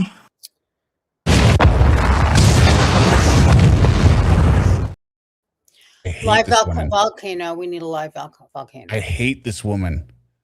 Draw and quarter her. Yeah. You wouldn't let me put my kitten in the garage and we found it the next day eaten by raccoons. You animal, Kouri. That's worse than killing Eric. It's more traumatic for a kid. Like they had to find their dead cat eaten by. Remember, this is. I mean, this that is cat also, wasn't doing anything wrong. It was an innocent animal. I mean, this is also in the 1 year after, like your dad's. This is like getting dropped off for summer. Like, hey, somebody's, one of the parents is missing, or they left. You're kind of like homesick, or when's dad getting home, or when's mom getting home, right? They're having to adjust this year. They don't have any of their other extended relatives because you cut them all off. Then you're killing off all their pets. They really should have gotten her an animal cruelty too, honestly. Is you? Thank you, Karen. You're gonna read it? Thank you. Oh, sorry, I haven't done a live in a long time, and I'm never great at it. I love your channel. You're so much fun. Thank you. Can't wait for these StreamYard streams to get going. You wouldn't let us turn on and use the heater lamp for the chickens and bunnies. What is Kouri? Why, Kouri? Why not turn it on? And they froze to death. They froze to death. Froze to death. Everything in that house was killed by her. In front of the children. Well, it's accidental cleavages. Kids wouldn't make up any of these details. They just remember the trauma and how they felt. Right? Exactly. And it's hard to make up this stuff, right? You have to have cause and effect. It'd be more likely that a kid would forget, oh, I got to turn the light on, right? And then, I didn't know they were going to die. Versus, you wouldn't let us turn the light on. The chickens and the rabbits died. You, Kouri. He would always argue with my dad and lock the door. You were not playing the role as a real mother does. You were doing the opposite. Again, no reactions. Now my dad can't be my coach anymore. Can't be at any of my games. He won't be at my birthdays. He can't teach me how to drive. He won't See, this is that look. Really? I didn't have a dad. be at my graduation, and he can't take me camping or fishing. You made me paranoid about sleeping on my dad's side of the bed by saying I might die or get harmed when I was just trying to be close to my dad after you killed him. That's some shit. You can't sleep on the side of the bed. You might die. Yeah. You took away everything from me and my brothers. My boyfriend is coming over, so. Mm-hmm. That's probably why she is the best example she could think of. I don't want you out of jail because I will not feel safe if you are out. You have never said sorry for anything that you have done to me and my brothers. I don't want you to hurt anyone again. I know that you will need to stay in jail to fully take accountability for what you did to me, CW, and my dad. With you in jail, I will be able to continue to feel safe and live a happy and successful life without fear of you hurting me or anyone I love. Thank you, Your Honor. Thank you. That describes a house of horrors. Right. House of horrors. Look at her. She's almost doing. I can't quite see, but I think she's doing this face. She went from this to. Okay. Yeah, like all right. Jeez. Yeah. Yeah, kitten. I don't think a cat would get taken down by raccoons necessarily. I think because cats have such fast reflexes. I think a kitten. I just can't even. I mean, that's like not a joke, but it's like. No, it's an absurdity. Puppies. I mean, who is this evil? Why didn't let's cut the next story is gonna be like you clubbed baby seals and then my Right. bag of puppies and then Yeah, and then maybe eat them. Like, Sarah. this is a horrible face, Kouri. You should be crying. You should be crying, even if it isn't true, that you think that they believe this about you. Why do they think? No, like I can't believe they think these lies now. No, it's the Richens. She's doing the wide eye, like, wow. What won't they stoop next to? Stoop down to. All right, and this is the oldest one. yeah, and this one, I think this is the one that she really gave dirty looks to. But Yes, she does. When Yeah. she at the end with like life without, she's like, oh really? this is the advocate for one of your children, and you're like, I think this is the one that she was supposed to crawl in bed of, or maybe that was the middle one. I don't remember. Yes, my name is Sarah. I am a licensed clinical social worker and registered play therapist, and I'm going to read the victim impact statement for CR. My name and age now, my name and age I was at the time of the crime. CR, age 12, now 13. I was 9 when my dad was murdered. What I would like to see happen if the perpetrator is convicted of the crime, I would like to see Kouri get a life sentence. I think she reacted. My thoughts were Okay, she said life sentence, but then when it said at the end, she's like, really? regarding an appropriate sentence for the person who is accused of this crime and if they are found guilty. I think Kouri should get a life sentence because what she did is very sick, because it had no reason to happen and it impacted a bunch of people, including me. These are some reasons why I think she should have a life sentence. The information I feel is important for the judge to be aware of in sentencing. I think the judge should know that my dad was a good person and very thoughtful and kind and helped whoever needed help. He was always taking the extra mile to help people. My physical injuries as a result of this crime are as follows. I was sleeping and then I went to get a drink of water, then went back to bed. And when I woke up shaking and Bailey called the ambulance and they came and I couldn't talk for a while, I think Kouri had something to do with it because she didn't call the ambulance. What? She called Bailey and Bailey called the ambulance. At the ER, who's Bailey? Her mother? No, I don't know either. Kouri resisted to have my blood drawn and Oh, this is weird. Listen to this sequence again. There's something weird here. Kouri had something to do with it because she didn't call the ambulance. She called Bailey and Bailey called the ambulance. Okay, neighbor, nanny, babysitter, got it. At the ER, Kouri resisted to have my blood drawn. And kids who usually have this kind of seizure is when they are a few months old to a year old. I learned later that Kouri bought. Okay, so it's not fully fleshed out in the details here, but what it sounds like. Someone says, Mom Spaghetti says, rewind at the first mention of Bailey, her eyes pop. Like she wasn't expecting this to come out. I kind of noticed that. Oh, I thought it was her same bullshit line thing. I think Kouri had something to do with it because she didn't call the ambulance. Really? You think I had something to do with it? She called Bailey and Bailey called the ambulance. At the ER, Kouri resisted to have my blood drawn. So at the ER, I think this is a different incident. Yeah, this is not that night. Was this the attempted? No, I think this happened in the year after. Because I think what happened here, what's being described, I think what's being described, you hear it and tell me if this makes sense.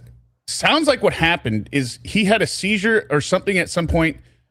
And they took him to the ER. She would not let them draw blood, and he concludes, since only infants have this type of seizure, it could have been from me touching the fentanyl, since Kouri had fentanyl in the house, and that's why she didn't want my blood drawn. Like he's solved his own crime, right? Not that she was necessarily poisoning him, right? But since she's got it in the house and he makes contact with it. Yeah. But You they know what don't I mean? make it. Do they make it clear that this was another incident, or No. She was not expecting this to come out. No. But yeah, I'll let it play all the way through. Okay. And Bailey called the ambulance. At the ER, Kouri resisted to have my blood drawn. Or is she talking? Wait, hold on. Back to bed. And when I woke up shaking and Bailey called the ambulance. Okay, never mind. We didn't even include the first part. She's saying, basically he says, I think Kouri had something to do with it. Mm-hmm. Because then entirely new story. Okay. This is a new story. Thoughtful and kind and helped whoever needed help. He was always taking the extra mile to help people. My physical injuries as a result of this crime are as follows. I was sleeping and then I went to get a drink of water, then went back to bed. This is a new night. And when I woke up shaking and Bailey called the ambulance and they came and I couldn't talk for a while, I think Kouri had something to do with it because she didn't call the ambulance. She called Bailey and Bailey called the ambulance.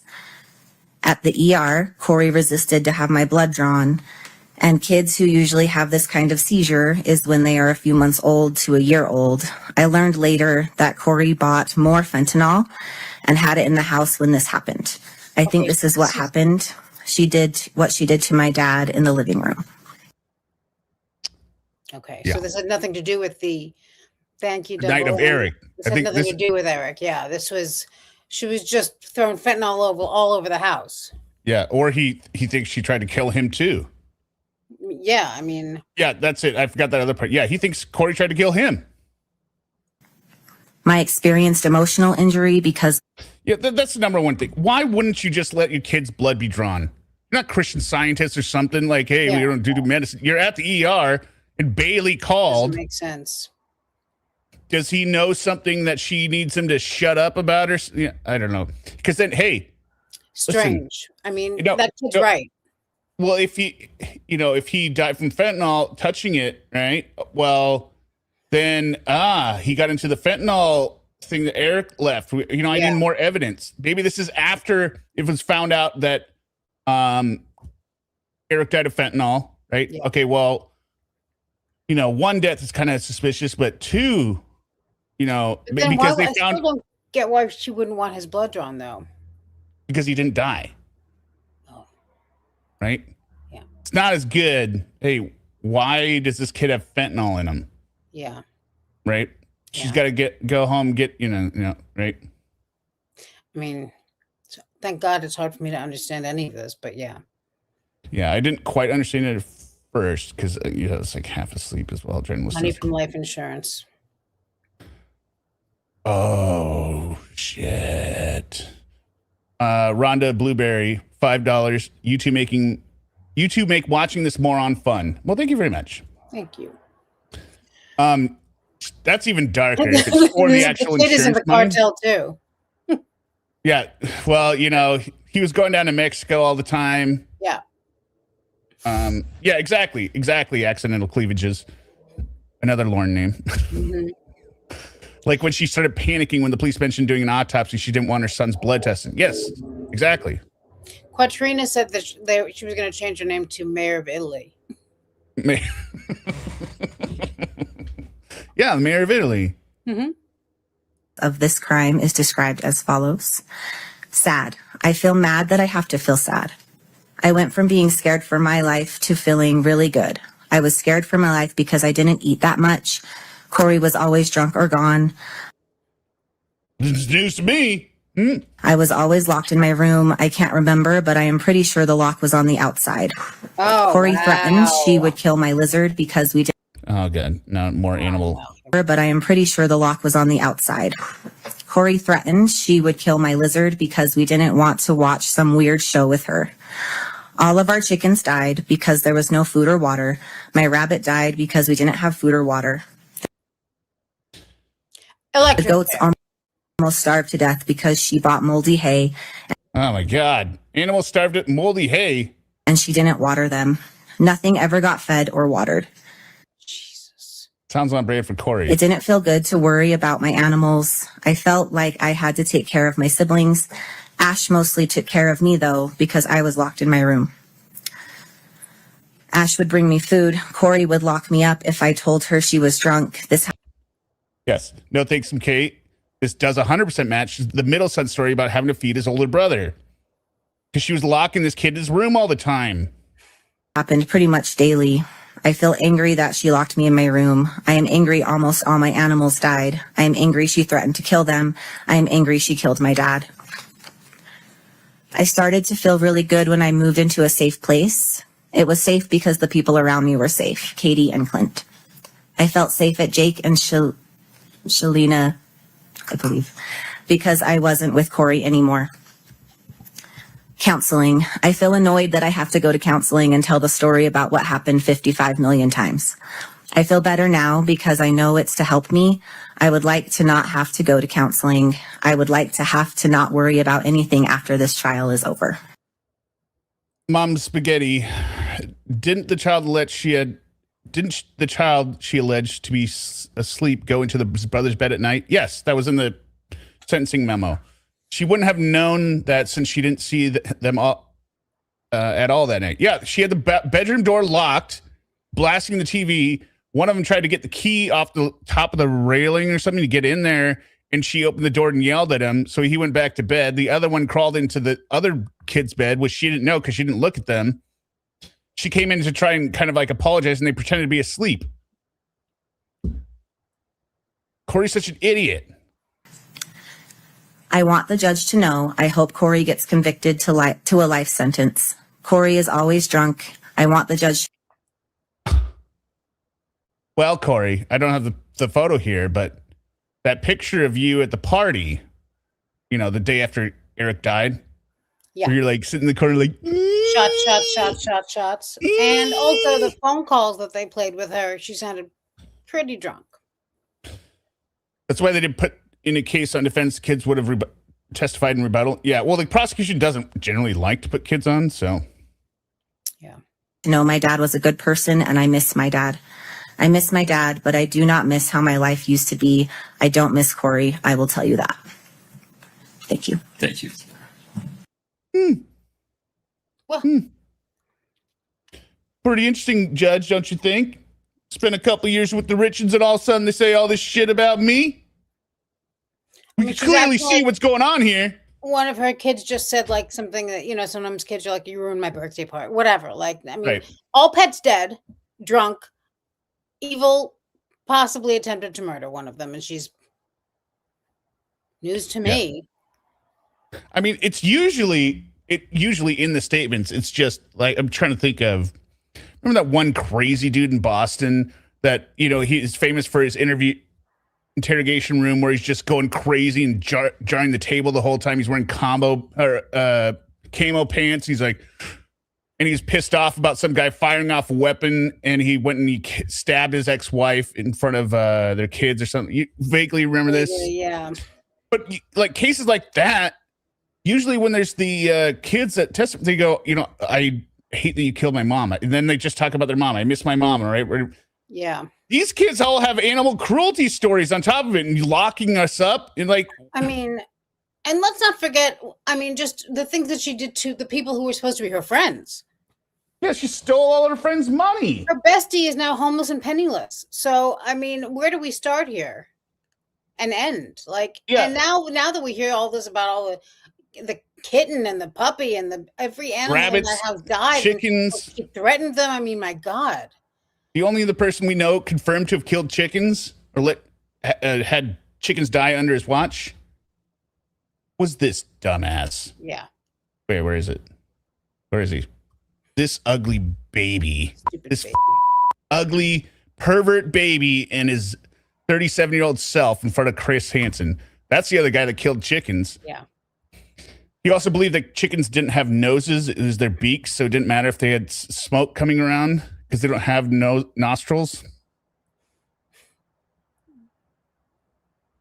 By the way, I am working on the rest of the RSO workbook, so we will be looking at the pages where he talks about grooming his people he's groomed or grooms, and it's his dog. What's Cliff doing? Cliff is being naughty. Yeah, apparently. I'm sure they're I mostly think he lovely, was but saying, this is it okay to, what if the animals are ugly? Something like that. I don't know if that's what she's referring to, but sometimes, you know, he comes in and he's I don't know. I never. All right, so that was a kid. Well, let's let it play out. Sorry. I have the pages. I will be broadcasting the repeat of the section we did from night 26. I'm editing up. We'll do that as a live stream and then the additional pages. So look for that this weekend, probably. Mr. Bloodworth, anything further from the state? Your Honor, the state moves to admit state sentencing. Okay. That's it for them. No, I just look at her. She never breaks down. I think that's why I included this A here. through I. Previous. Okay. She's fine. Now let's go to Amy Richens. Well, do you want to see Zelda first or Amy Richens? The Zelda clip. The Zelda clip is 3.5 minutes. Maybe the Zelda clip for some levity. I don't know. Yeah. Okay, here we go. All right, Zelda. What the state left out is what the court said next, which was that the Eighth Amendment doesn't allow the death penalty in every case, and courts must take a long, hard look at the totality of the circumstances, the values of society, and the value of all human life. And though this is not a death penalty case, the same would apply to a sentence of life without the possibility of parole. Take off your hats. Yeah. Ms. Nestor spoke a little bit about what a life without parole sentence looks like. Locked down for 23 hours a day. That sounds good. I nice gal. I love that they broke it out like, no, this is too harsh. Okay, 23 hours a day, that's good. And? If we treated our dogs like this, they would be taken away. Bad example. Bad example in bad this example. case. Yeah. Apparently they wouldn't be taken away because hers wouldn't. She'd never kids taken away for 15 months. Yeah. Yet, this is how the state wants Kouri Richins to be treated. Yes. She killed her husband with poison. And every animal on the block. I don't think the defense quite understands the problem that they are trying to overcome with, she killed her husband. I mean, spouses kill husbands all the time. Kouri, it didn't even occur to me before this for some reason. Kouri had multiple redos, two redos. First, she didn't successfully kill him, right? Second, she didn't sign on the mansion that tanked her until right before he died. You don't have to sign on the mansion, right? I mean, that's what I mean. Like, it's not just that she killed her husband. All right, we get it. It's like I always say, the day of your wedding, you're going to marry the person who will be the first suspect if you're murdered. Okay. That's really what it comes down to. But she left her friends penniless and homeless, as I said. Now we find out she killed every animal in the house. Every animal she could get her hands on. Every animal she could possibly kill or threaten. I mean, she stole from people. She's a fraud. I mean, just like this isn't just someone who killed. She couldn't even focus on making her husband look like a bad guy because there were so many other issues there. And she was having an affair, and she created her own motive.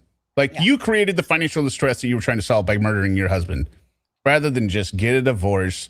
But you knew you'd have the prenup. I don't like hanging around here making $500,000 with my husband. I want to hang out with other big guys. Yeah. Oh, purebred. Only 23 hours. Too kind. $2. Thank you very much. Yes, I agree. A sentence of life without parole is saved for only the most heinous of crimes. Well, this is a heinous crime. The state wants to place Kouri in that category. Yes. Duh. The state chose the evidence they put forth to obtain their conviction.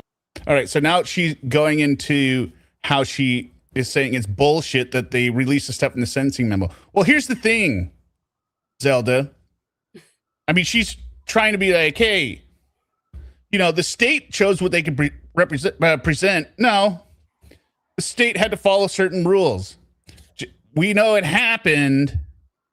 We have evidence or whatever, right? We're not convicting her based on it. We're convicting her based on the crime, but I don't know.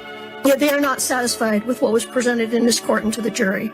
And instead they waited until 2 days before the sentencing hearing and publicly filed what can only be described as a character assassination. Oh my God! Character assassination? Is there nothing that these Richens and the prosecution won't stoop to? Yeah. Just they've really... It is rich accusing the prosecution of character assassination. You guys tried to get up on the stand and say he was having a gay affair. And let's not forget what she did to the witnesses who had that Carmen woman. Yes. And that he was meeting up with the cartel in hunting animals. I was thinking the same thing, pretend judge. I mean, not that he wasn't hunting animals, right? But you guys wanted to highlight it front and center. Yeah, look at this guy. Look at this big guy. He's killing animals. There you go. I would now put in doubt, did Eric kill as many animals as Kouri has? Like quantity-wise, not what? volume. Yeah, and listen, that was my only, for me, that was the only silver lining. At least they're going to be a lot more animals alive. I didn't realize how many more. And at least Eric was just shooting them, not torturing them and having them eaten by other animals. And finally here live again, two blondes. I hope Kouri does come after this money. Watch your drinks. Love you both. Happy birthday, Eric. Thank you, Double M. Beautiful picture. With unsubstantiated claims from unknown and unsworn sources who will never be cross-examined about these claims. No, it's their kids. The timing of this filing was no coincidence and left no time for our team to arrange rebuttal witnesses or evidence. Furthermore, it appears that the sentencing... Right. What? Jen says, and it wasn't the boy's pets. Yeah, it wasn't the boy's pets. I mean, he was hunting for sport, which, all right. Kitten? Like, that means that he got the kitten probably like after his dad died, and then the cat. Come on. Like torture chamber. And now she's carrying on, right after that, carrying on about unsubstantiated. Locked up for 23 days. Yeah. I mean, add extra days, extra hours to the day and lock her up for more. But here's the other thing. Like, okay, the state released the stuff. You didn't get a cross-examiner. Hey, defense, when all the people that believe, you guys all believe she's innocent, right? When's this mountain of evidence coming out that, all the stuff that was withheld from trial, right? That none of us got to see the real truth. When are we going to see that? Because they're saying, well, this unexplainable tragedy. Like, no, the state has an explanation. It fits. It makes 100% sense, and the evidence supports it. Your theory that he was a secret fent head and OD'd without ever, he took all the fentanyl in the house and just died. That's unbelievable. And it's the story that Kouri told. Yeah. Memo was not a so subtle attempt to get into the public eye evidence they elected to hold back from their case in chief. It wasn't subtle at all. It was, who's accusing it of being subtle? No thanks. McKay said, did she poison her boyfriend's dog? That was what we kind of heard, but we didn't know. But now I'm thinking, yeah, she must have, because that's who she is. That's in her wheelhouse. And then were precluded from presenting when Ms. Richens exercised her Fifth Amendment right to remain silent and submitted the case to the jury without putting on any evidence. Wait a minute. Hold up. Beep, beep, beep. Back it up. Listen to this shit. In their case in chief, and then were precluded from presenting when Ms. Richens exercised her Fifth Amendment right to remain silent and submitted the case to the jury without putting on any evidence. Okay, yeah. Kouri didn't get to, this is the stuff they didn't get to confront Kouri on because she didn't take the stand. Well, guess what? We're not in trial. She was already convicted without it. Kouri can go ahead, if there's an explanation for this stuff, she probably should have taken the stand. I mean, they had a whole trial to get all these things sorted through, and we saw what they did. The fact that she didn't doesn't make it not true. To allow the state to use this sentencing hearing as a public platform to make new unsworn allegations untested by cross-examination or sufficient investigation would violate Ms. Richens' right to due process. All right, so now there's two sections. We're going to talk about there's another minute and a half where they try and refute some of the stuff. Yeah, which just makes me so pissed because they did the exact same thing here. They wasted all this time, just on bullshit. It's like they're completely tone deaf. They don't seem to understand anything. None of this is going to help. Like, if you're getting so convinced you're going to have a new trial and all that, then just wait. Yeah, exactly. Put forth at length what they believe Kouri's middle son, AR, would have testified to had they been able to call him in rebuttal. Although it is true that Ashton said these things 3 years after the death of his father. And says the kid's name. Yeah, no initials. And, well, it's true. He says it 3 years after after or 3 years after his death or whatever. Yeah. Okay, yeah, he did say it, Yes. but... And after conversations with Eric's family members. Oh, my goodness. Hi, Candace. What is this? Hey. We need you to lie. We need you to lie and say that you guys were this. Yeah. Who would do that? Tell them. Who puts in the music? Who do you them think that puts in the music? Me. Tell them that your mother gave you uncooked lasagna. Yeah. Say they killed your And cat. then mention something about a kitten getting eaten by it. Wait. If you say they killed your cat, we'll get you a cat. Huh? Don't you want a little kitten? How would you like some lasagna that's cooked? Yeah. Perfection. If you don't say that she served you uncooked lasagna, we're not cooking. We're not feeding you a thing ever again. All right. And if you tell anyone, we're going to kill all the chickens. And Whole the family. bunnies. It's like that. Yeah. Yep. This is very different than what he said to law enforcement immediately upon Kouri's arrest. Immediately upon Kouri's arrest, not immediately upon being interviewed after Eric's death, 15 months after she had been torturing them with all this bullshit they talked about. A year after Eric's death. At that time, his statements were completely consistent with. Because, hey, if you're convincing them, hey, the Richens hate you, they're going to hurt you. And if mommy goes to jail and if mommy gets convicted, then you're going to be stuck with the Richens and they hate you. They're going to torture you and everything. So what you need to do is you need to say mommy came and lived with you. And he spent the night, I was in there for, 5 hours with you. All right. That's what you got to say. You got to say it so mommy can stay out of jail, huh? Mm-hmm. He says that because he's afraid of going to the Richens now because he doesn't know what to do. Now, if he gets some counseling, he's like, oh, no, actually, this is what happened. Yeah. Kouri's. Kouri had gone to sleep in his room the night his father died.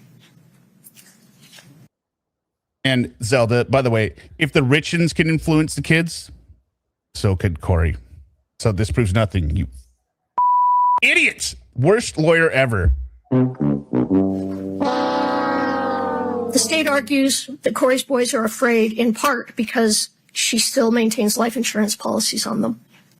Well, yeah, okay, she fine. says in part. In part. Not only though. Just to be clear, there are other reasons to be afraid. Yeah, remember, we just heard him, Zelda. Yeah. We just heard all the reasons they're afraid of their mother. And I'm afraid, quite frankly.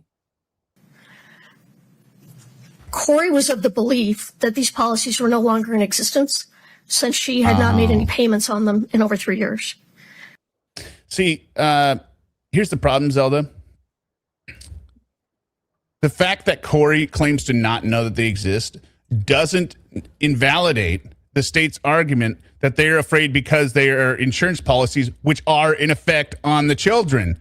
That's the information they have. There are insurance policies on it. So you could say, oh, we didn't know what was there and we're going to cancel them, but that doesn't invalidate their argument. And in fact, a letter was sent, or an email was sent from Brian Freckleton, who testified, to Ronnie Darden, as Ronnie is the owner on these policies, that the... Ronnie. Stupid Munchichi. It all circles back to Ronnie.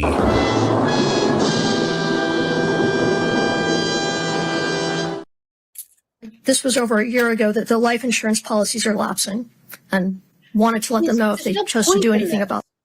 What? It's so stupid. It's just so Well, stupid. they're trying anything. But unfortunately, Kouri's already made all the faces. That, which they did not Yeah. do anything about that.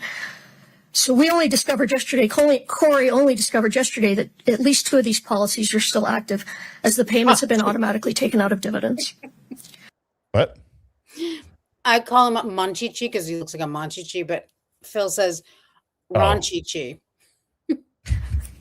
So in other words, the policies have been paying for themselves. These are policies that Eric and Kouri took out together in 2017. However, now that Kouri knows that these are still active, she will cancel them. Oh, okay. And Nestor Well, I guess said we they can created a huge record. Nestor also said they were going to put on a rigorous defense, and they were like, "We rest." All right, now here's Amy Richens. Honorable Judge Moran. And this, remember, if you remember, this is the one that Kouri throat punched. Yeah. This is the one that Yes. Kouri cold cocked and then throat punched. Yep. My name's Amy Richins. She's pretty. I am Eric Richens' sister. Today, I'm here to speak as a victim and to speak for Eric because he no longer has a voice. I addressed this court in 2023 when we were living in a state of visceral shock. Now, 3 years later, we are here at sentencing on a date that carries a weight I can barely describe. Today is Eric's 44th birthday. Birthdays are supposed to be proof of life, a day to celebrate another year of growth. Instead, today is a cruel reminder of another year Eric will never see, and a reminder of the fatherhood that was stolen from his 3 sons. Before I talk about what this crime has done, I need you to know who Eric was, not as a headline, but as a person. Over the course of this trial, so many people described Eric in strikingly similar ways. They called him outgoing, confident, funny, competitive, dependable, driven, and fiercely loyal.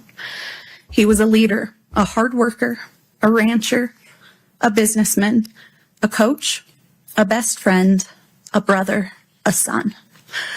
But more than anything, people described him as a phenomenal father. Eric had 3 sons and he coached many of their sports teams. He was the kind of dad who showed up not just for his own children, but for everyone around them. Sometimes I think about all the children who lost him too, the kids he coached, mentored, and believed in. I cannot imagine the confusion and heartbreak they felt when someone who had become such a steady and trusted part of their lives was suddenly gone. Eric was a real person, a deeply loved person, and the loss of him echoes through every life he touched. On my 16th birthday, I was sitting in my 10th grade English class when I got a text from Eric that said, "Come outside." I walked out and there was Eric, standing with flowers and that mischievous grin we all knew. I asked what he was doing there, and he just said, "Let's go. We've got to get a little mud on your tires." I had just bought my first truck, a used Ford F-150. Eric took me up into the mountains, and we took that truck off-roading for the first time. It was exhilarating and terrifying, but I felt safe because he was there. You see, Kouri, she's bored now. Yeah. She's like, you know why I go to the mountains? I go to the mountains to ask my boyfriend if he ever killed anyone, what it felt like. Karen also asks, why can't Amy see her nephews? That's what we're trying to figure out also. Yeah, I don't know. I don't want to presume, but I did hear it as well. I'm not going to throw my theories out there because I don't want to speculate incorrectly. Right? If you could put a life insurance policy out on a kitten, Cliff, Kouri would be the one to do it. Oh, there'll be so many dead kittens. I felt safe because he was there. Look, there she. You see that? Yeah. See that look, that instant change? Like, oh my God. Whatever. But I felt safe because he was there. That was Eric. He made life bigger. He made people feel brave, and he protected the people he loved. That is the brother I lost, and that is the father his boys lost. In 2023, I told this court that I was tormented by the sequence of events of that night. Today, that torment has not faded. I still wonder when Eric realized he was in mortal danger. I wonder what Kouri said to him in his last moments. I am still haunted by the question, did his boys hear their father's final struggle? If Eric had died of Kouri's like, I didn't say anything to him. Yeah. I didn't say anything to him. an illness, we would have cared for him. If it were an accident, there would have been kindness. But there is no comfort here. In his last moments, after being intentionally poisoned, my brother was faced with the ultimate betrayal. What is the face? What are these faces, Kouri? Eyebrows straight up to the moon. Eric's sons were Oh, 9, God. 7, and 5 when their world 9, 7, and 5. She just said it. 9, 7, and 5. Why is Whitney Marie says $10. Why is Ronnie the owner of the kids' life insurance policies if her and Eric got the policies? So she went in after Eric died and changed the owner to Ronnie. I think, didn't they say Ronnie's the manager of it? I thought that's what I heard. Something like that. Some convoluted thing that these geniuses. Well, because once Eric died, I assume the policies just go under Kouri's name, and then she could easily sign Ronnie up as the manager or whatever. Did get some money from one of the policies, right? Yeah, the postcard one, I think. was shattered. Which is why she got convicted of that. Yeah. They are now 13, 11, and 9. These are the years when a boy learns how to be a man by watching his father. What makes this crime uniquely heinous is that their grief will never pass. It will reinvent itself at every milestone. This crime didn't just happen once. It happens every single morning when those boys wake up and realize their father is still gone.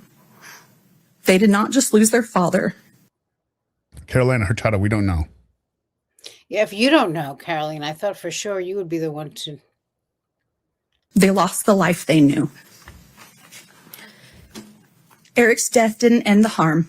It began a grinding process of re-traumatization. Early in this process, I remember being told this case would be a marathon, not a sprint.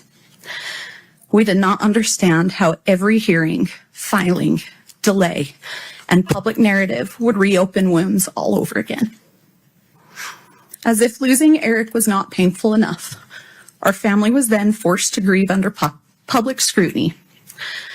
After the publication of the grief book, our family became the subject of public narratives, attacks, and speculation. At one point, I received a message sent from a burner phone that said, Now, They are estranged. why are they? "You think you're funny? Kouri will get the last laugh." Thank you, Rocky.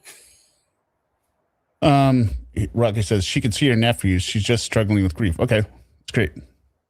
Because they remind her of her brother or something. Yeah, probably. I don't know. I mean, I would imagine that's why. You see the nephews, you remind your brother. So she got this message from the burner phone. Who else do we know that has discussed sending stuff anonymously?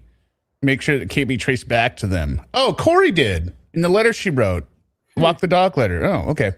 Sent from a burner phone that said, "You think you're funny? Kouri will get the last laugh." Now, I'm sure that was probably one of the anti-Kouri people that sent that, right? Because everyone knows Kouri was going to get out. Or was it one of the very psychotic members of the Darden family? Or Kouri herself? So I asked a question in the chat earlier in Dreadful Penny's chat. If we put Kouri and Sarah Boone in a cage overnight, which one would be alive in the morning? Sarah. Kouri would have killed herself from boredom. She'd be like, Either way, Sarah would be alive. Yeah. Oh my God. I can't believe I have somebody in here. Your jealousy is as disgusting as your family. Oh, that was the second part of the text. Your jealousy is as disgusting as your family. Definitely from the Dardens, at least. Why would a member of the public have that opinion? Why would anyone other than Kouri have that opinion? Like what is it? Their dry cleaner? I mean, who else would think that? Yeah. Law enforcement later confirmed through warrants that the message came through. I didn't kill your brother. Doesn't mean it was me that sent it. came from Kouri. Yeah. Of course. Geniuses. It's a burner phone. How could you trace it? Kouri's like, what? That moment stayed with me because it captured what these years have felt like. Not just grief, but intimidation and distortion. Yes, our family hired a private investigator, But when someone you love dies suddenly and deep in your gut, Yeah, Kouri also wrote in a letter they were jealous of her. Remember? In the Sona retreat letter or something. Or was it a text message? She said his sisters are jealous of me. Everyone's jealous of me. Yeah, it was the retreat letter because of how good of a mom I am and everything. you believe Or maybe it was the walk the dog. I don't know. Kouri wrote they're jealous of me. The text message from the burner phone said your jealousy is disgusting. if something is terribly wrong, you do not stop searching for answers. The real question is not why would you investigate? The real question is what wouldn't you do? Yeah, anything they can do, Kouri can do better. She's like, What wouldn't you do for Oh, it's walk the dog letter? Okay. your brother for the truth? I also feel compelled to address the emotional toll. I can't really tell what she's saying here. I also feel compelled to address the emotional toll of the trial itself. As the designated victim representative, and more importantly, as Eric's sister, I have a right to be present in the courtroom. just chatting. Yet like during the girls do, you know? proceedings, I was essentially girl kept talk. in the dark. Due to the courtroom layout, I could not see the exhibits or the evidence. When we requested simple accommodation, we were told that the trial was being broadcast on court TV and I could excuse myself and watch from home with the rest of the world. Being told that my right to be here was interchangeable with a television broadcast was a profound violation. Oh, yeah. Here it is. Said today by Leslie that Katie and Amy were estranged because Amy was friends with Kouri and Katie never liked her. Amy was Oh, at the kitchen party after Eric's death. 2 days later, Kouri throat punched her. got it. And how I called this doctor and went to the pharmacy immediately, have Allie talk about how the sisters have always been jealous of me because anything they could do, Kouri could do better. Being a mom, college, stay-at-home wife, until she built $1 million company, a nice house, car, everything she had, they wanted. This comes down to jealousy, money, and Eric's partying that they don't want to acknowledge, and sadly, an accidental overdose. I did not want to watch Eric's life end. No, she wrote Milio. It'd be minus $1 million business, but Multi-million. she wrote Milio. Death as content from my couch. I didn't want to go home after a grueling day and listen and watch it. This is what happens when a raccoon gets access to your burner phone. Yeah. All over again. I had a right to be here to face the evidence directly. Still, to this day, I have not been able to rewatch the trial because it's so time-consuming and painful to relive. I still have not seen all the evidence that was presented. Your Honor, I need to say this clearly. Someday, those boys will grow up and look back at the records of this trial. I need the truth to be the only thing they find. The claims made against Eric's character were not just legal defenses, they were acts of secondary violence. Eric was a protector, not a predator. These lies. Futuristically Famous says, I saw a comment on X earlier. I would comment on Kouri's sentence, but I have to walk the dog first. Oh, sharp. Thank you very much. Were a desperate attempt to justify the unjustifiable, and they have added a layer of cruelty to our grief that is nearly impossible to bear. I also need to correct the record on a few misrepresentations. First, the prenup. It was provided well before the wedding, not. Kouri doesn't. Kouri's like, yeah, right. You probably didn't sign it until the wedding, but you probably saw it beforehand. Why Right? she signed it at all? in a last-minute way. Second, the What else you got, Amy? incident between Kouri and me. I never touched her. Just to clarify, I just want to be clear here. She says it properly. She says Kouri and me. Later, Kouri will go on to make all kinds of grammatical errors, even though she's very busy talking about all of her master's degrees and her bullshit. Kouri pled guilty to assaulting me. I think Kouri doesn't like that because she's like, that's not supposed to come in the trial, Your Honor.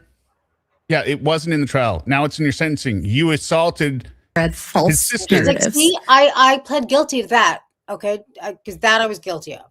Okay. How can they? Why are they able to mention it in court? Is it a mistrial? Is a pattern of distortion that has kept our family trapped in conflict. Why is she smiling? There's something that has haunted me for years. And I found out Katie was the exact same today. I begged Eric to leave too. She's like, seriously? Everyone was begging him to leave me? Really? How come he didn't? How come he didn't? He knew this is too good. I begged him to divorce her. But Eric was trying to protect his boys. Seriously? People often struggle to recognize intimate partner violence when the victim is a man. But Eric's actions spoke for themselves. He documented conversations. He tried to protect himself. He knew after Valentine's Day that she Yeah, look at Zelda, Kouri. had tried to poison him. But he also believed that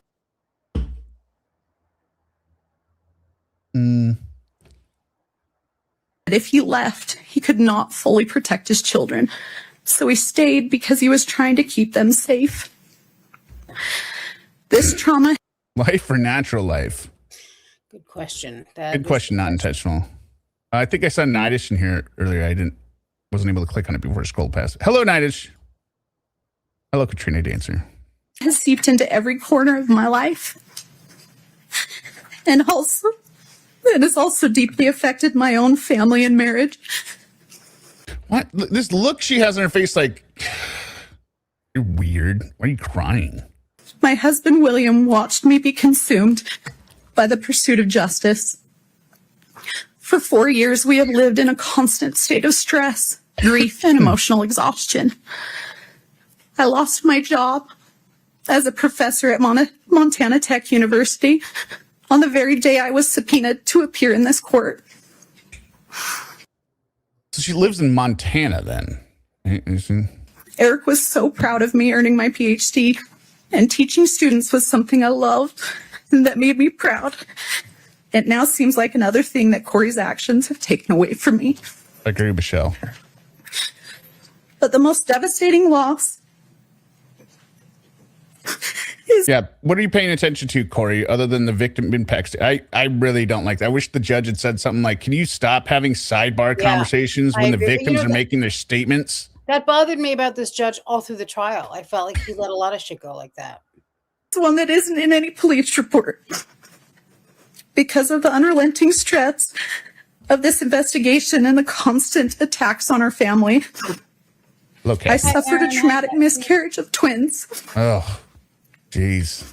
Yeah. We lost our children. Kouri's not hearing any of this. No, she's busy. Could there be a worse juxtaposition of sister on the left versus Kouri the monster on the right? We lost the future we were building. I hadn't heard this part. Me neither. Kouri's actions didn't just end one life. They reached out and stifled the lives of my unborn children as well. That loss lives inside this tragedy too. Eric's murder did not just take someone from my life. It plunged me into a darkness. It stole. Hey, Kouri and Zelda, sit the up and pay attention. Zelda should not be, should at least be saying, shh. Yeah, I mean, It's fucking disgraceful. Even this part, this is a terrible part. This is a terrible part. She's not blaming you specifically for having to, she's blaming the stress over you killing her brother. But you're like, what? What's she talking about? Yeah. All the light I once carried. It erased the future I had planned. Every day I wake up and step into this same crushing emptiness where time itself feels frozen and meaningless. The laughter of my future children, the warmth of my family, the simple joy of waking to a new morning, all of it has been devoured by this crime. This grief is limitless, resembling the ocean. Sometimes it softly touches the shore, other times it pounds against it with fierce force. Occasionally, it surges like a massive tsunami, overwhelming everything. No, it's like they're in another room. These changes can occur suddenly, and like the ocean, it cannot be controlled. I didn't just lose my brother. I lost my sister-in-law. I lost someone I considered my friend. Kouri's like, what? Whatever. We had good times together. That loss is so complicated now, Your Honor, because it forces you to grieve someone who is still alive while facing the horror of what they have done. It is grief that doesn't resolve. It just sits there heavy every day. Stop talking, Zelda. I really missed this part. Yeah. This is disgraceful. I don't understand why the judge just, I mean, unless I'm missing something, that doesn't seem. Miss Emerson's mom, just it's got like, just if you want to come back in a little bit, it's like 4 minutes left. Okay. On this, but no problem. This crime has fractured our family in ways outsiders cannot understand. One of the most painful realities is that my husband and I do not get to see our nephews. This tragedy has created a wall of trauma between us, and that feels impossible to climb. Because of this crime, we are no longer present in those boys' lives the way Eric would have wanted. In 2023, I told this court I never knew evil like this existed. Everything I have witnessed since has confirmed that. Kouri did not just kill Eric. She attempted to kill the spirit of everyone who loved him. She lied to his children. She lied to the world and has shown no remorse. Well, I mean, none of this looks good for the judge. You're doing all these facial expressions and now you're looking different. You have to pick one lane. Just sit there and stare forward and don't do anything. More than indifferent. They're talking through it. It's like. Yeah. Dancing on his grave for profit. Sorry, backing up. Loved him. She lied to his children. She lied to the world and has shown no remorse while dancing on his grave for profit. Your Honor, a parole-eligible sentence is not a conclusion. It is a reoccurring nightmare. It guarantees that every few years, Eric's sons will be notified that their father's murderer is seeking freedom. This is an excellent point. I'm sure the Susan Smith parole hearing that just came out, right? I mean, I don't know how much judges pay attention to famous cases, right? But I think everyone can kind of see now, like, hey, when they're really evil. Yeah. There's a lot of regret there because, and you know, the jury in that case didn't realize that. Yeah. That she was going to get. Yeah. If they didn't do the death penalty, right? Like she was going to get. Yeah. They didn't. They thought life meant life. They thought life meant life. Thought it was natural life or whatever. Yeah. Natural life. Mm-hmm. But yeah, that and the Diane Down. Well, I mean, maybe the Diane Downs a little bit, but I think the Susan Smith one really is because that was horrible to watch for the victims being like, now we have to come back here. Yeah. Because it's every year, I think there. It's not like Diane Downs was just like 10 years and the husband had to come back. And I mean, it was a different kind of family and different kind of thing also. Yeah. Forces them to relive the trauma repeatedly for decades. Eric died trying to be his children's shield. Kouri doesn't understand that. I think she doesn't understand what shield means. Maybe she either doesn't know what shield means or she's picturing like using someone as an actual human shield, which is in her wheelhouse also.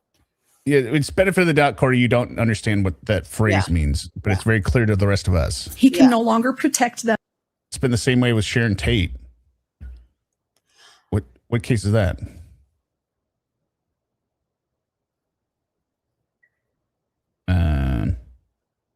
Sharon Tate and the Tate LaBianca murders? Wait, what? That's what I was thinking. With Manson? I thought the rest of them got out. Well, they did. Maybe that. I don't know. Right. Okay. But I'm saying yeah. Okay. Got it. So now the responsibility falls to this court. I got it. I said it. Take LaBianca. You guys didn't even say LaBianca. I get it. I ask you to provide these boys with the finality and safety. I do know We know about Sharon Sharon Tate. We just I didn't just know. said it. I just don't know. I know the Sharon Tate case, of course, but I didn't know. I didn't see the connection between that and To probation hearings. Yeah, that's what it is. Yeah. All right, everyone can stop saying Manson. I know who it is. Highland Oh, artists. it has been the same way with Sharon Tate and the Manson murders, going to all parole hearings for decades. Got it. Yeah. they deserve.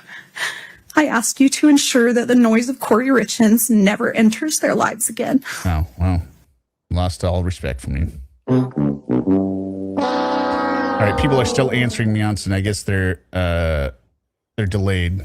For the years of suffering we have endured, for the children who will grow up without their father, and for the life she stole from Eric and the peace she stole from us, I respectfully ask that you sentence Kouri Richins to life without the possibility of parole. Happy birthday, Rico. Thank you. Thank you. Mom Spaghetti. Who put Mom Spaghetti in timeout? There's no moderation in this chat. You can use any cursing and any words you want. Oh, now you're trolling me now. You could say murder. You could say the C word to describe Kouri. That's fine with me. You can say BJ. Say BJ, Hot Carl, Dirty Sanchez. Dry hump. All right, so that was Amy. Now let's look at we've got Kouri. Oh. Kouri Richins herself. Buckle up. Which one is which? I think it's this one. Spaghetti is frozen? What do you mean? Yeah, raw dog. That's fine. Yeah. You've gotten zapped for the C word. Stop zapping people for C word. We luck. Hey, chances are, if the subject on this channel is female, there is C word, and just the That's males, the way we do things around here. We're disgusting. the males on this channel are complete asshole losers. I don't know if there's plus there was a whole other conversation how the C word is much different and less offensive in the UK. Is that what that is UK and the Commonwealth territories. Yeah, I know. Yeah, like the Aussies throw the C word around like. Yeah, we mean cock. We mean cold cock. We mean. Her speech wasn't 45 minutes, was it?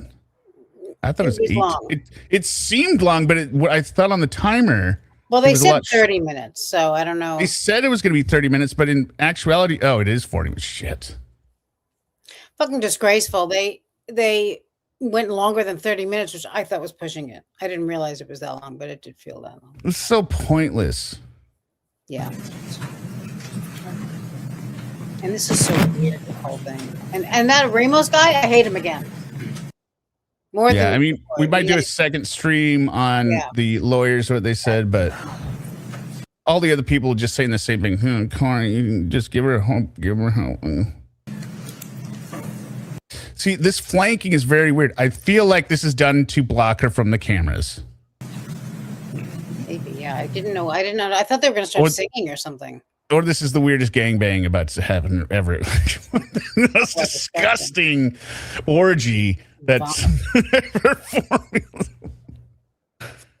you can't listen to her again. That's fine. It's just her.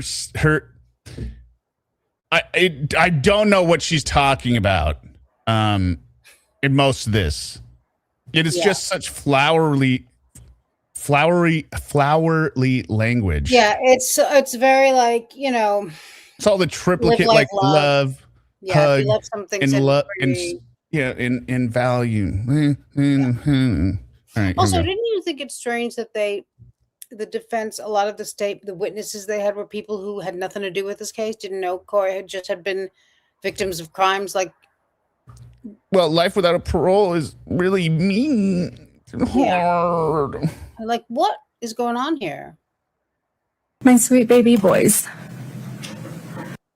remember the Sweet Baby Boys that she was deadpanned while they were giving their impact statement. I know that today you don't want to speak to me, have a relationship with me, or you may think you hate me.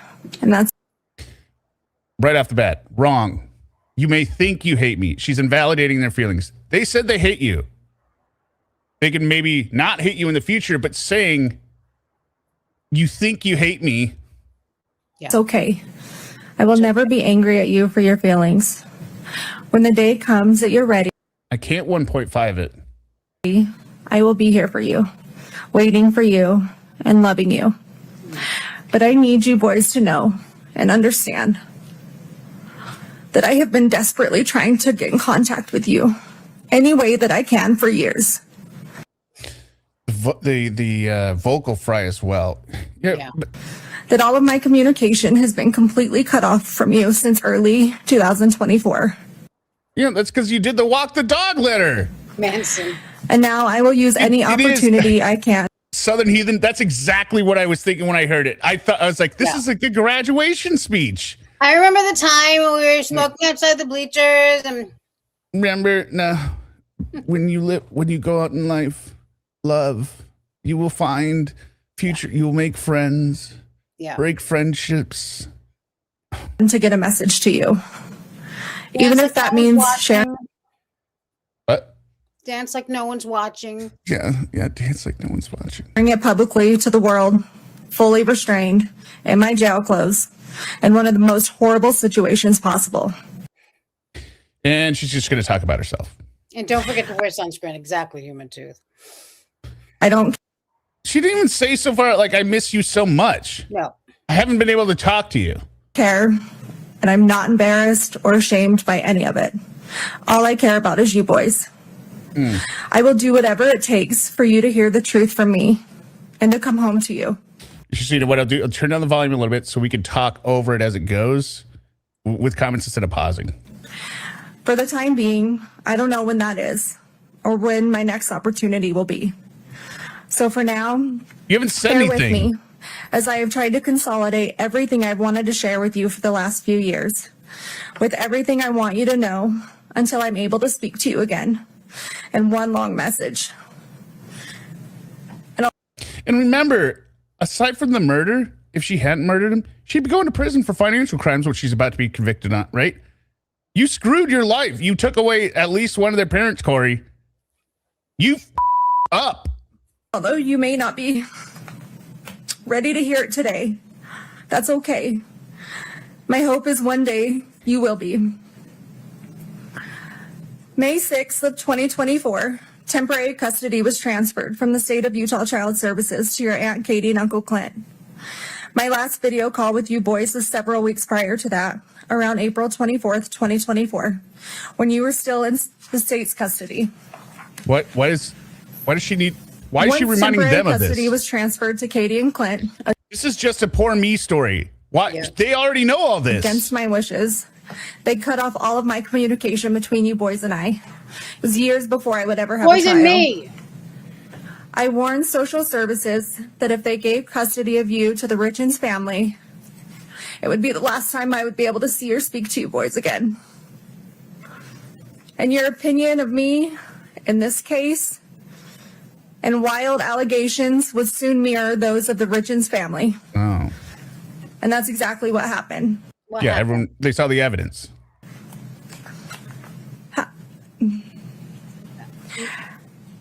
You need to know the Darden side of the family fought a long, hard battle for custody, but was eventually ignored and denied. Since temporary custody was granted to Katie and Clint, they have not allowed me to see or speak to you. No more video calls, no more visits. They blocked the phone number for the jail so I can't call you. Birthday cards, Christmas cards, the letters I would send you boys, they were all returned or rerouted. All of my contact was cut off. Why does no Nickaroos look like Drew Barrymore in Scream? I can't with her. But I like I said at the beginning, Gungan looks a little bit better to me, in my opinion. She should have gone maybe with this look during the trial. It's a little bit better than the original. It's a little bit better, but the problem is it's just a little bit better. So it lulls you into a false sense of security, and then you look at her and then you're like, ah.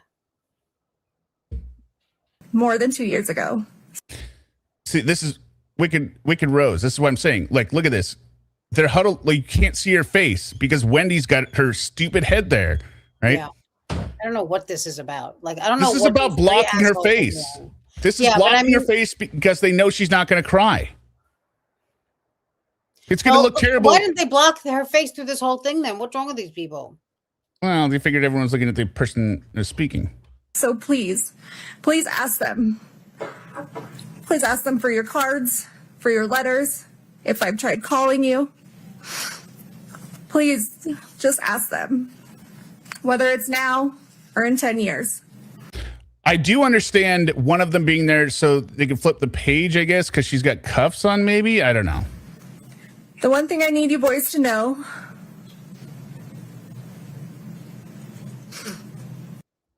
The one thing. I did not abandon you. I did not just walk out of your lives one day to never return, Well, to never call, to never show up. What about the kitten though, and the dog and the lizard? yeah. Maybe ad lib and throw in some apologies for that kind of stuff here. Regardless of what anyone tells you, I would never, ever leave you boys. And I am so sorry if for even 1 second you thought that I did. These rumors that I've voluntarily reported to prison and being arrested are false. Yeah. If for even 1 second you thought that I didn't love you. Because that couldn't be further from the truth. You boys are my world. The reason I continue to wake up every day and fight to come home. You're my reason for living. I don't know if it's in this angle because I saw it. I think I was maybe on Lawn Crime or something. Lawn crime. When she said the line, if she hasn't said it yet, maybe it's coming up. I don't think it's a different angle. She said, "I've written you every week." When she said that, Katie very clearly in the audience had a reaction of like, "What? Like, Yeah. written every week? No, what?" I understand that you're in a difficult situation. Mentally, emotionally, and physically.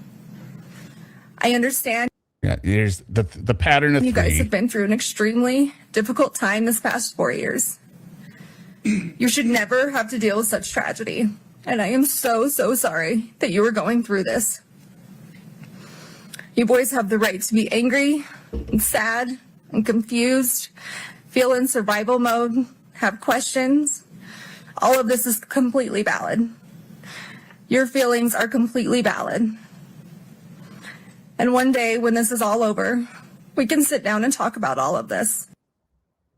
It's about to be over, man. Thanks for validating their feelings. And sort it all out. And I promise you boys, one day it will be over. One day I will die. When? I'm not I mean, perfect. even if all of I this have is true, and this will never be over. Oh, she'll Really? die. She'll die. No, but I mean, even if, like, let's say she was vindicated and their lives are, I just. She like, means because she's gonna keep trying to harass them Yeah. and sue everyone. But someday she will die. Right. Someday, God willing, she will die. That's right. Succeeded, and I have failed. As a person, as a wife, as a parent, we all do. I have done plenty of things I am not. The other distinct impression I had was almost all of this was written well before the verdict. This was basically her PR campaign she wanted to get out there, right? A lot of this stuff fits if it's still written before the trial. I'm a mother, a wife. Yeah. So and then there's like stuff added in there, like past tense. She's like, or when she goes later, for her 8 jurors to decide our future, like, and then it's like 8 jurors decided our future. I don't know if anyone else got that other impression. Proud of. Some I regret. But it seems disconnected and just odd. It is. It's just like, It's just generic bull crap We or heard, bullshit. we just heard everything your sons had to say, and now you're like, leave them alone. I've done many things. Some I'm not proud of. Some I am proud of. Some I wouldn't do. Some I don't. Some I'm ashamed of, and some I'm not. Okay, then what's the point? What is the point of this? I'm ashamed of some of this stuff. I'm ashamed of not other stuff. Unless you say what you're ashamed of or not ashamed of, it really doesn't matter. Also, this is under the guise of being for her children, but it's so obviously not. Right? No. You know, which is disgusting. I regret things I have done right in my life to later find out they were for the wrong people. I have said things I shouldn't have. I've done things I shouldn't have. Mm-hmm. Sometimes I haven't said what I should or not meant what I did say. There are things I can't change and long overdue apologies that I owe. To who? There are would-haves and could-haves and should-haves. We all have them. We have all done them. And you boys will too one day, but in your own way. And that's okay. That's life, and we're human. Nobody is all good or all bad. We just get portrayed that way. No, we don't. She mentioned getting her degree. Was it in philosophy? Because this is profound. I'm trying to scribble down all these notes and be like, oh my God, this. It was in dog grooming. I don't know. Yeah. I forget what it was in, but I think paralegal. I don't know what the fuck it was. But like, not everyone is. People aren't portrayed as all good or all bad in real life. It's ridiculous. Here's the what I was also thinking, which was ironic. Sarah's statement was actually more on point than this. At least Sarah was blaming the victim and saying the world has done me wrong, right? And I should be, I need Sarah to be was not released. even pretending. Sarah's not pretending. She thinks she's doing He's like, different fuck work. you all, Kentu Sukuroi, I'm amazing, you all suck. Yeah, right. He beat me. I'm the victim. Would I be the most would I be a celebrated hero if I defended myself? But I would never. I would just Mic drop. To the entire world, to Torres family, know that I would never, or it couldn't. I forgive you, Please forgive me. Judge Kranick. Yeah, Sarah mentioned the victim as well. She was blaming him for a lot of stuff, but Everything almost, but yeah. this is the most least. This is just a blob of Well, this is just like this dimensionless mass. this syrupy, like long-winded Christmas card to her sons that isn't really meant for them. So Know that now and forever. I could not. Forgive me, Torres family. yeah, it was a professional fuck you. This is not even professional. Forgive me, Judge Kranick. Mm-hmm. To the entire world, I ceaselessly and endlessly beg for your forgiveness. Yeah. Where do I get my 1/3 coupon? You're going to succeed and achieve amazing things in this life. Sarah's always the worst. Always. You're also going to make mistakes and fail at Yeah, this is the graduation speech section. some things. But use those opportunities to grow and to learn. They do not define you, and don't ever let other people make you think that they do. I mean, who the fuck does she think she is that she's gonna? She needs to step up and give these boys advice on anything. Look at where she is now. Because she thinks of herself as a very successful person, were it not for the hate of everyone else. She's their mother, so. Yeah. We are not defined by our best or our worst Exactly what I moments. said in Haven. We fall somewhere in the middle, ever evolving. And you boys are ever evolving. Wait, did she say that? Oh, the places you will go? Did she actually say that line? Two people said it. Oh, the places you will go. I don't think she did, though. It doesn't matter about what happens in life. It's the friends you make along the way, boys. Yeah, and Kouri thinks the judge and everyone's corrupt. Secrets diminish self-respect. They lose trust. They make us lose ourselves. I fell in love with someone who wasn't your dad. Okay, this line right here. I heard it the first time and thought one way, and then I realized it was a different way. Tell me what you think she's saying. Trust. They make us lose ourselves. I fell in love with someone who wasn't your dad. Your dad fell in love with someone who wasn't me. The first time I heard that, I'll just say while I heard it. The first time I heard that, I was like, oh, they grew apart. Is that what you mean? Like when they first got married, they were one people or two different people. I take it as they thought they were something they weren't. Like right. That's how I heard it. Yeah. Right. Which actually is terrible because she says, you know, I married someone who wasn't your dad. Well, they like their dad. So you like somebody that isn't their dad and then you dislike their dad. That doesn't make any sense. That's not good. This is a lot. Like, don't. But then I figured out what she actually means. That she's accusing not your father. No, she's accusing Eric of having an affair and saying, I had an affair and your dad had an affair. Oh. That's what she's saying. Okay. Even though Eric didn't cheat. Yeah. But she's just trying to minimize her own well-documented. Yeah, it was affairs. It is a fair. But like the way I heard it the first time, that's what I'm saying. I thought that's at first I was like, that can't be it, but make us lose ourselves. I fell in love with someone who wasn't your dad. Your dad fell in love with someone who wasn't me. Yeah, so I'm not the only whore. I did things behind your dad's back. He did things behind mine. Like what? Still slandering him. The man is dead. Yeah. To her sons who hate her already. Yes. And called I it did Kouri. it. Here's everything I did, and he did it. We have heard nothing about what he's done. Don't keep secrets.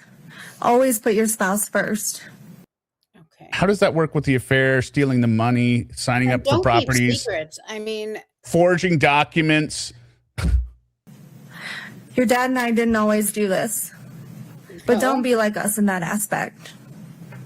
It's just a total smear job on their dad. This is like they can't do secrets. This is as close as she gets to. Remember, this is for her boys, so she's just trying to say, you know, you might hate me or whatever, but just realize your dad was just as bad. But even worse, it's not for them, which is mistakes that I know I regret. Yes. And I'm sure if he were here today, he would say that there are a few things he regrets as well. Yeah, probably like not leaving you. Marrying you, perhaps? And marrying you. Marriage is hard. Marriage takes work. Not sitting you down with a lawyer to explain, hey, if you kill me, you get nothing. Marriage takes love. Big love. Deep love. Marriage takes love, big love. And you may think about divorce, and you will have fights, but then you will make up, and you will forgive each other. Because when your love is enough, your love keeps you together. Oh my God. Your love is all you need to ignore the noise. And your love never fails. Now let's sing Kumbaya. Sometimes your dad would want to throw in the towel on our marriage. Or I would want to throw in the towel on our marriage. Oh. But we never did. We always found our way back to each other. I would pick up his towel, or he would pick up mine. We'd hand them back to each other and start again. What the? Because our love never failed. It's not a literal towel, Kouri. We stopped keeping track of each other's wrongdoings, and we forgave, and we moved on, and we loved. And if I had to relive all of those hard days all over again, I would do it without question. Well, you could relive them. Your dad and I were a lot of things. A mess of sorts sometimes. Where's the evidence that Eric was a mess? It's embarrassing. Yeah. But we were this crazy, beautiful mess that made us a family. That's the most Sarah line that she has. Yeah. And he was gay, just to clarify. Crazy, beautiful mess. And a drug addict. Because our love was enough. Mm-hmm. Our hard days never outweighed our good days. Our weak moments never outweighed our most memorable happy days. We always laughed more than we cried. Yeah. Is this why you had an affair?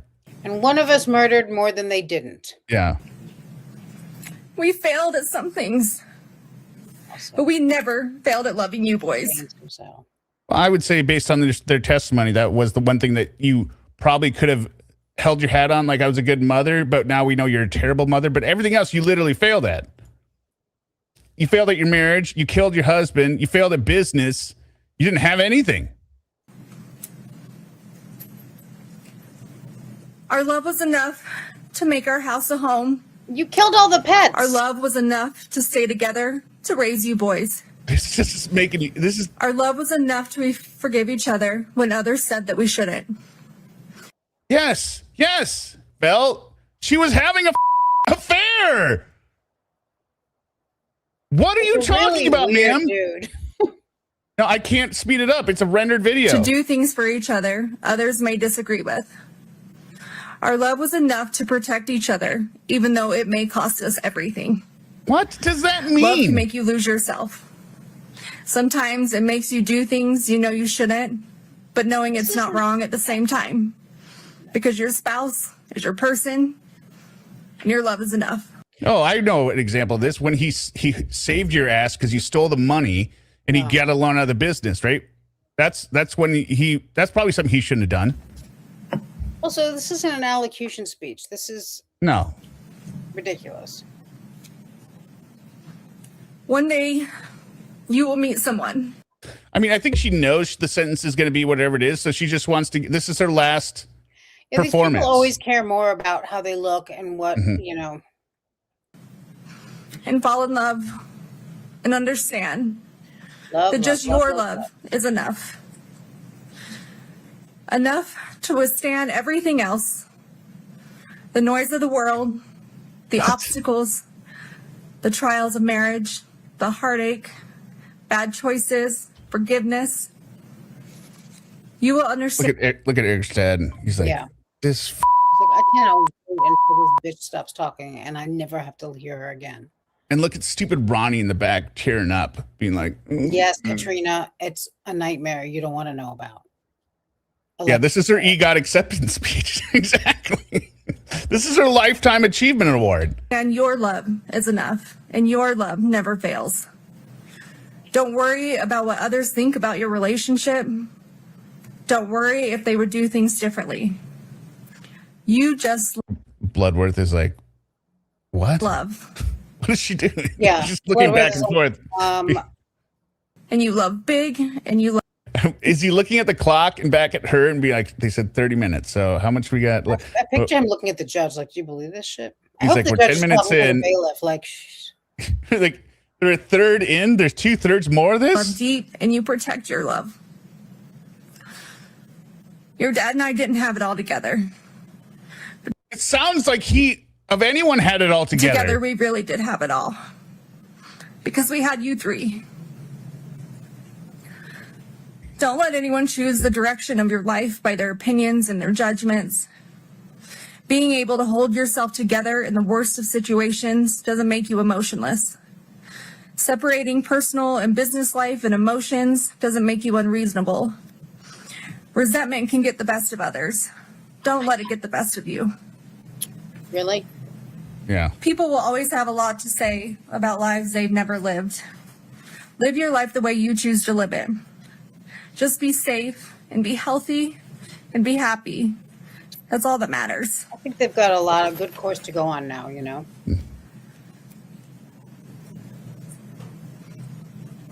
Sometimes people will want you to believe that life is simply black and white, that situations are black and white, but they're not. No. Life, situations, they are full of color. All right. This is one other part I didn't understand. Okay. She says, people think life is black and white, right? But they're not. Life situations, they're full of color. Mm-hmm. Okay. At the very least, shades of gray. Okay. Always question the color. Huh? I don't know. Why would you question the color in that statement, man? I don't know. That would be like an advocate for black and white. I would question anyone that says there's color. The color, you don't have to question. That's clear, right? It's the shades No, of gray. question it. No, not in her. She's doing both. Yeah. She's so dumb. Yeah, he would be questioning the black and white. Exactly, Libby. But she goes, question the color. Even if you're only questioning the gray areas. What? Ronnie's like, My brother is like, I think this might be stupid. Ronnie's like, God, she's bombing. Keep an open mind. Question situations and stay curious. Ron cheat sheet. You will have some people in your life tell you how their love for you is unconditional. But once your most private life has been revealed, you quickly find out just how conditional their love actually was. Yeah, once you're accused of murder and the evidence comes out and people say you're a monster, they didn't really love you. Choose the people you hold close to your heart wisely. And always be the friend that walks into somebody's life when everyone else chooses to walk out. Always remember, the only people you owe your loyalty to are those people who never made you question theirs. Every day you wake up, you get a second chance at life. To do whatever you want. Be whoever you want. To succeed in all your dreams. Take the day and run with it. It's a blessing. Don't take it for granted. Sometimes you will have hard days when all you want to do is count all the ways things are going wrong. Sometimes? Or have gone wrong in your life. In that I wasn't even listening. What'd she say? Sometimes you'll have hard days. Yeah, okay. moment, stop. Because you had Take a a bad minute. day. Take a step back. Your hardest Take a days breath. are behind them.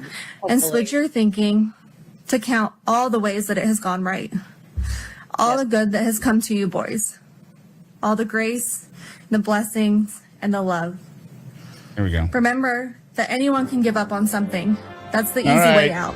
That's it. True strength Sorry. comes when everyone is expecting you to fall apart, but you hold it together. Walk stage left. Persevering through the hardest of times. Always persevere. Always prove them wrong. No, this is just somebody reading a calendar of daily affirmations. Because you boys don't give up, and you boys will never quit. There's always going to be someone out there ready to tear you down, misrepresent you, lie about you, tell half-truths, and judge you. That's They will great judge you. advice. With me, it was everyone who knew who I was. With Eric, it was me. Yeah. You on decisions you do or don't make, what you did or didn't do, what you did or didn't say. They will take out of context and twist your words. They will judge you on your emotions or the way you grieve. You may show too much emotion. You may not show enough. They will tell you you're not grieving correctly. You're too angry. You're too sad. You're holding it together too well or not well enough. Or maybe I don't think anyone's accused you of acting right. Like, by how you're not... No one... Acting badly. Well, you're acting badly, but you're not acting the same badly. You're just... you're too ambitious. Bad. Every moment you pick the wrong look. Yeah. They will judge you on your demeanor. If you cry, if you don't cry, if you don't do anything at all. Okay, And we all get of it. this will get This is all about misinterpreted into you something now. that it's We get not, it. formed by the opinions of who's ever creating it. And then silence is also too often misinterpreted and misjudged. See. But when people behave that way, it has much more to do with them personally than it does you. You know what's not misinterpreted? Everyone's and entitled to their misjudged? opinion. Evidence. What? You know what's not misinterpreted and misjudged? Evidence. That's what. Right. It doesn't make it true. Remember who you are and what you stand for. The truth. And ignore the noise. Ignore their noise. Ignore their egos, their entitlement, and their biased judgment. Those who abuse the power and the positions they hold will have a higher power to report to one day. And that higher power holds the final truth, their final truth. Don't ever let someone tell you how to show emotion, how you're supposed to react to any given situation. We get it. Don't care what others think about you, what others say about you. Just let them talk. Just be you, be yourself. I think you should care what other people think about you. I think so too, to a degree. Yeah, to a degree. Like, Yeah. or else you should just be end up like a aware of what monster people like are Kouri. thinking. Otherwise, you're just going to sit around in court when you're getting sentenced for first-degree murder and Yeah. look like a crazy person. Yeah. Be authentic, be genuine. Because those who truly know you, who truly love you, is all you need. All right. Thanks, Kouri. Well Forgive said. those who turn their back on you, but never forget. Don't hold hate in your heart toward others. It only brings you down more than it does them. Apologize when you're wrong, Kouri, that meant stop talking. even if that apology is long overdue. You can't change what you can't change. And you Yet, even the apology is long overdue. You have not apologized once to your sons in this. You haven't said sorry for anything. Nope. I don't think I've heard sorry or an apology, right? It was just saying, hey, you were taken away from me, and I couldn't contact proud you. of, but I mean, she's not going to apologize for them because can't change the past. Because, I mean, Kouri, let's say you didn't murder him, which you did. At the very minimum, your other actions made it very believable that you did your affair, your business, all the money you had stolen and you needed to replace. But you made the decisions that created the very clear motive of the murder you say you didn't commit. Right, Kouri? this wouldn't even be good if it were at one of their son's weddings or something. Like if it was in an appropriate situation, this isn't even good. But you can take accountability when you mess up. Admit when you make a mistake. Oh, Kouri. Even when it's embarrassing or humiliating.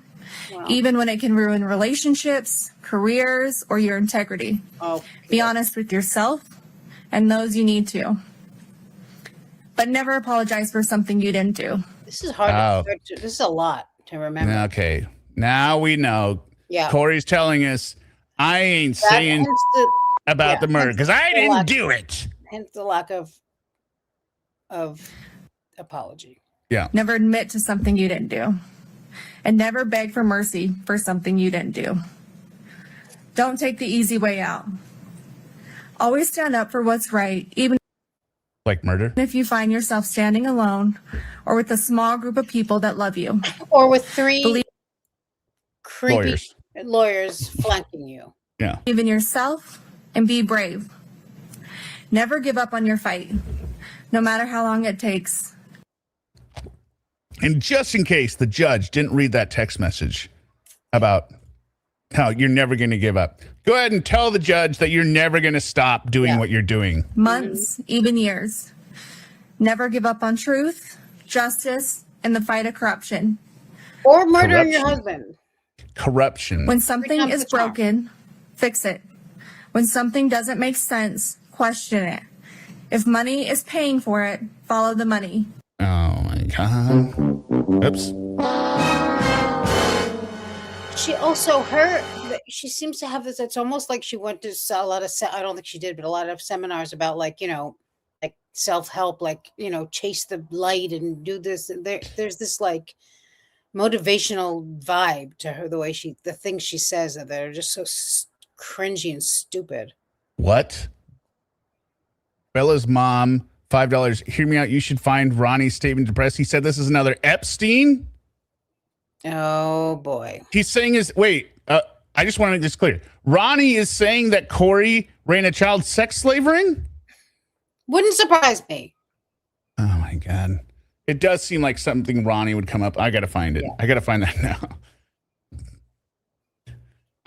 No, you were mentioning about the self-help seminars. See, here's the other thing. When you're running a business and you don't know what you're doing and you're constantly failing, I'm guessing she was just mainlining these self-help. Yeah, like seven habits of successful people. Assholes. She's reading these cards in between me like, oh my God, why do I just keep losing money?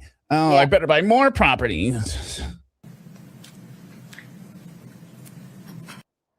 Yeah, and follow the money. You cannot buy. What are you talking about? What? Well, she's saying not so cleverly that the Richens financed and funded this prosecution because they wanted to keep Eric's money after he accidentally died, and because they hate her. Your brothers are your best friends.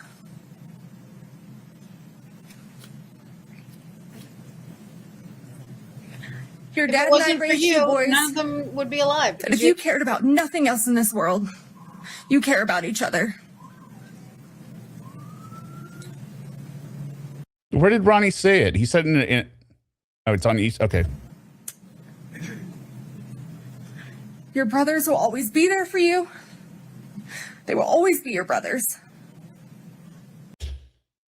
let's just name some more obvious shit.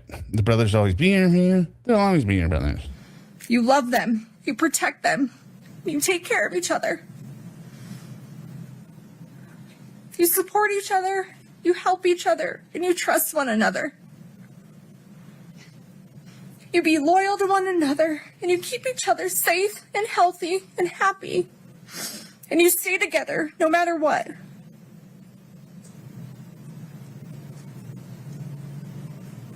Is it in there live?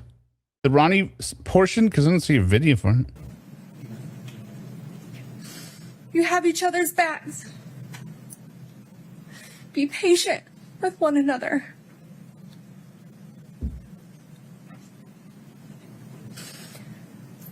Don't keep track of wrongdoings. Let them go. Oh, it was after the verdict? Oh, I'm not going back to search for that right now. Forgive. You're muted, Suma. Sorry. Move on. Following his sister's initial hearings, Jordan spoke to the media to defend her character, stating he did not believe he could even squash the spider. He maintained that the siblings had evidence to counter the prosecution's claims and feared that the jury pool had been tainted and compared it to... Well, yeah, no, that was pre-trial, though. That was part of this just one. before his passing, they're in the best spot that I'd ever seen him in. So, yeah, no, they were wonderful. I don't want to... We can't listen to any more. I can't... It's just making me even more stupider. Yeah, I don't... If we're talking about the stuff from before, we've already watched that. Show compassion and empathy toward each other. And never go a day without telling one another you love each other. She's just reading a Because list you are now? never too old or too cool or too busy to love each other.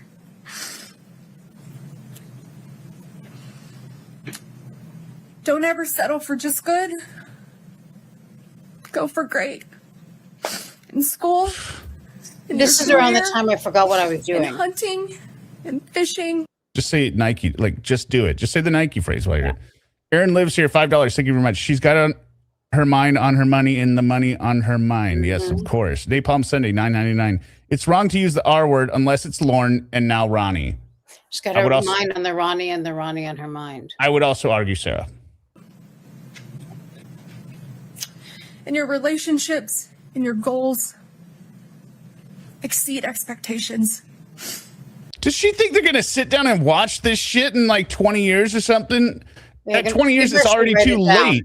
We should refer to that thing that Mom sent us so we know what to do in this situation. Should we question the gray?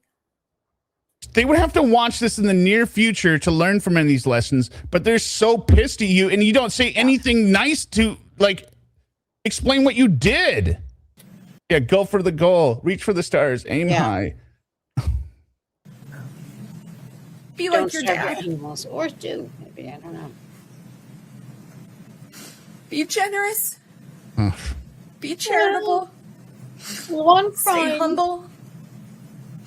Give when you have too much. God. Give more than you take. And why didn't you tell them all this before you murdered their dad? Also, really give more than you take? That's well, if these are life lessons, how come you weren't saying all this stuff, raising them before? Shouldn't they already know all this? Take. Help when others are in need. Don't cook the lasagna. Serve your community. Don't forget to brush your teeth. Yeah. Be like your dad. I really hate how she keeps saying, be like your dad. This is what made me actually think this was all written pre-trial, right? Because she's trying to put out the narrative that I loved him. You know, he's a wonderful person. This doesn't make any sense because according to your narrative, Kouri, he was a drug overdose from a secret drug addict and going to meet with the cartels and he was cheating on you. What? This makes no sense. No. And she says it over and over. And yeah, just I'm still mad about the lasagna too, Disney Mom, and this is the tip of the tip of the tip. Never stop learning. No, never Through stop education, talking. through people, through travel and culture, through business and friends. Oh my God. From your success and achievements, from your mistakes and failures. Wow. Be like your dad. Okay. Well, maybe you should tell them a little bit of what he was like, since he's not around anymore, thanks to you. Have a gay affair with your friend, and control your wife. She also accused you of being You accused him of being controlling, which is love the outdoors. Find your peace. Love the outdoors. Your therapy. Okay. That's where I draw the line. How could one brain come up with this much shit? I don't know. It's amazing. Your heart and soul. On the top of a mountain somewhere. Shoot for the stars. Where it's quiet. Where it's calm. And the only reason we're watching this is to get at the end when she goes through all of her list of complaints. This isn't just to her son. She's going to accuse the judge of everything, or everyone of everything. Where you will be able to feel the spirits of those that you love and miss the most. Like Star Wars? Be like your dad. Okay. Fuck you.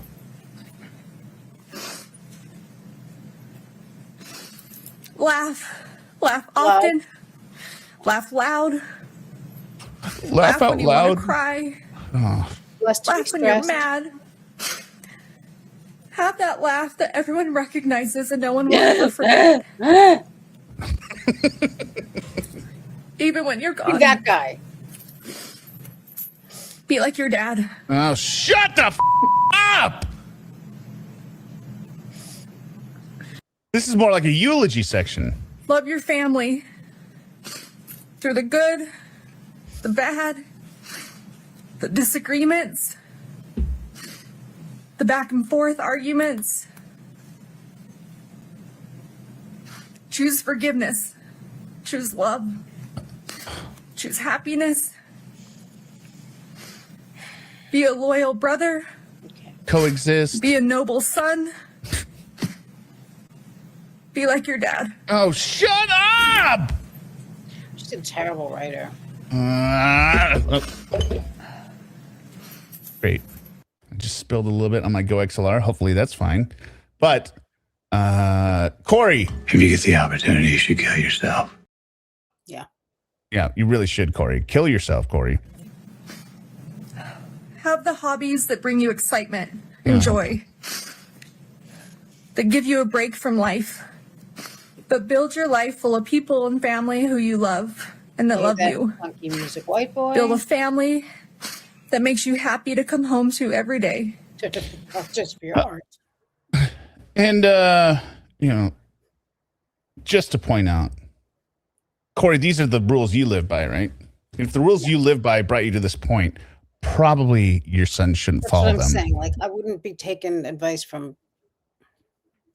With a career that makes you hold your head high. Auntie Tricia, when you see a chance, take it. I'm sure that's in here. But I just realized now they have to turn the pages for her because she's shackled, right? Like Right. Well, somebody said Sarah was able to do it. Remember, Sarah would be like... Sarah has those little T-Rex arms that she doesn't mind showing the world.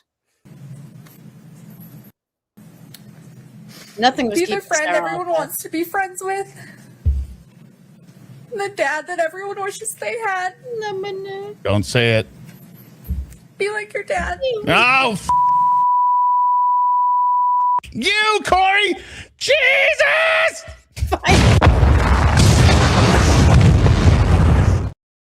Find an adult male. Oh, now I lost it. Find an adult male what? It was find an adult male, homeless, jobless sugar baby. Be like your dad.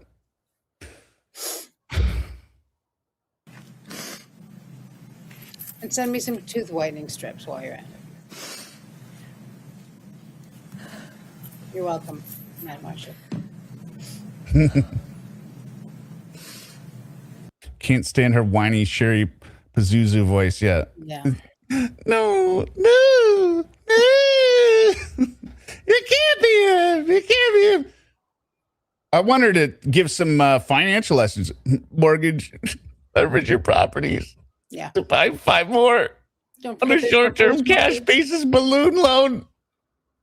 And if you can't pay it off, buy more properties and steal from your friends. Invest in Bitcoin. WrestleMania.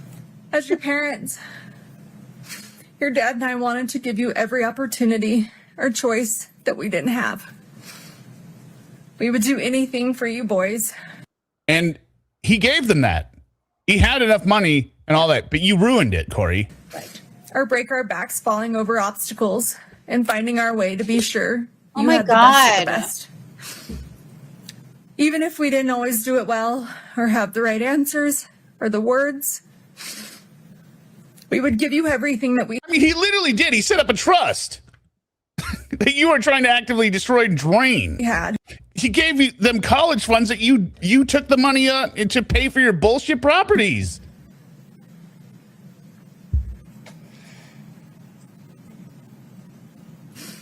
But the one thing I can't give you boys are the answers that you want the most. Well, Oh, I don't know. Little asterisk on that, Kouri. Yeah. You can't give them answers that don't obviously implicate your guilt. Yeah, and right? they've already figured them out, it seems. So You can't give them answers to explain the evidence that doesn't make you guilty. There's 15 minutes left of this, by the way, and this is the last one we're watching. All right, no, we're gonna watch the 2-minute sentence where he declares a sentence at the end. Because I can't give you something that I don't have. You do have the answers, though. An explanation that I just don't know. Right, exactly. DJ, no. No, I believe it. No. I've never lost a son. I've never lost one of my brothers. It's weird she doesn't say, but I've lost my husband. A nephew. Or a best friend. Well, technically. But I did grow up with a single mother. And I have lost my father. Oh, What a okay. mother Here we she go. is. I do know what it's like to wonder, what if Dad could have watched me graduate college? Walk me down the aisle, Yeah, just rub it in here, Kouri. be there for the birth of one of you boys. Oh, God. If only Dad were here. I do know what that's like. The lifetime of pain that brings. The sadness and the anger. Right, so Eric was not her best friend. I would Right. never wish that upon anyone. Especially you boys. Especially. We saw how you reacted to their pain. You were sitting there like, Really. My own sweet babies. No, this part is very sweet babies. Ruby Frankie. It's a lifetime of what ifs and if onlys. An empty hole in your heart where your dad's supposed to be. God. He's there. He's You're supposed to fill. He's supposed to walk through life with you, with us, with our family. I do know what that's like. But your mom didn't kill your dad. So murder, an attempted murder. 4 years later. And it's still hard for me to say those words out loud. See, this is what this is a pre-written draft, right? You could change that. You could be like murder, attempted murder, 2 years. This could be before the trial, right? Sending this to your kids. Like this is a timeless in terms of retrospect until the end part. Yeah. They get caught in my throat. I turn my Roasted. Wait a minute. Didn't your book say your dad is always with you? stomach. And I try to avoid them as much as possible. Wait, avoid what? As Murder. much? Oh, Avoid the terms murdering. murder and attempted My murder. Okay. stomach. And I try to avoid them as much as possible. Oh, who wouldn't? Because it makes me physically sick to think about. Oh, just like You know, Sarah. But still to this day, I can't believe this is real Say. sometimes. that this You're is not the our only life, one. that this is my life. See, this sounds like this sounds like somebody writing from a jail cell, waiting a trial. I can't believe this is our life, right? That's got that very distinct tone. There was no stopping her. She was going to deliver this no matter what. Yeah. Convicted of taking one of the people out of my life that filled it the most. One of the people in my life that filled in the most. Yeah, My I am trying to husband. make it worse. The father of my children. Still in shock and still in disbelief. Why not soulmate? If you really want to sell this, why do you not say the love of your life? Why do you not say any of those words? Accused and now convicted of such a heinous crime. Well, what they say. Potentially costing me to never see you boys again. Who just lost both of their parents. Yeah. And there's no textbook answer on how or what we're supposed to do. Well, it seems like everyone else figured it out. Yeah, They're going to live with their aunt and uncle. They hate you. They want nothing to do with you. And everyone wants you locked away forever. That's the answer. How I'm supposed to One react soul. or Huh? Sarah and George had one soul. His. Yeah, one soul split into two bodies. Mm-hmm. One soul split into two bodies. To the world. To the Torres family, my shame. I think that's the favorite part of that video. Yeah, that, me too. That her breathing She's the comes most out evil villain ever created. with the tone, with the frequency drop. It sounds like a demon exhaling. Mm-hmm. And the flames of hell. Shame. move forward. And I'm so sorry you boys are being pulled through the middle of this. This absolute chaos. Between two families fighting that both love you so very much. Well, one family's full of assholes because their kid killed their spouse, or they're morons, can't see the evidence. And the other one is trying to raise the kids of your victim, and you are suing them. So it's not two families really fighting. Trust and assets. Our home. 10 minutes left. None of it matters. You boys are what matter. Yeah. Oops. My shame. Your safety, your health, mentally, emotionally. My heart. All of that My should be mind. being prioritized. My body and my soul. I will and have always prioritized your safety. I am your mother, and that is my job. Yeah, exactly. And for Drop the anyone to civil scare you lawsuits. otherwise, it's just cruel and heartless. My neck, my back.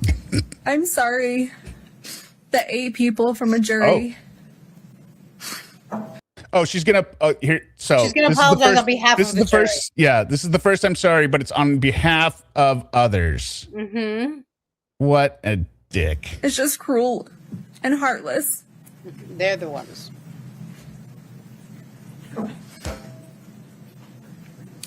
I'm sorry that 8 people from a jury who have never met you or me or Why would that matter? I'm your mother. Give me all your money. Why would it matter if they met the kids or Kouri? They looked at the evidence. They saw enough. In fact, it's objectively more fair when they don't know who you are. family Yeah, right. had the right to determine our future. No, you did it. And they did that in less than 3 hours. Yeah. Sucks for you, huh, Kouri?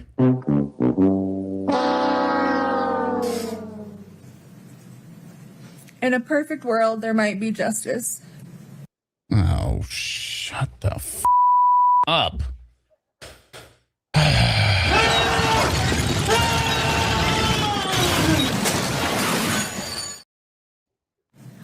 But in a perfect world, nothing ever goes wrong.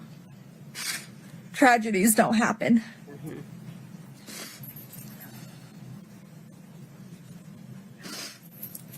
Well, crimes also don't happen, so that I mean, Some think a verdict or this sentencing will be the answer that they seek or that they need, but it won't.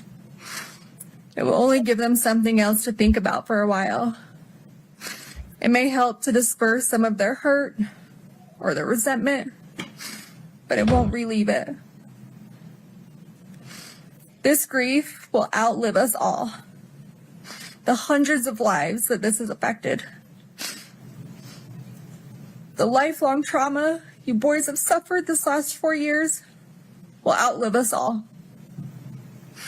they will suffer lifelong trauma. They've had trauma for the year that they were with you, and then they've been healing over the last 3 years, but they haven't had a lifetime of trauma in 4 years.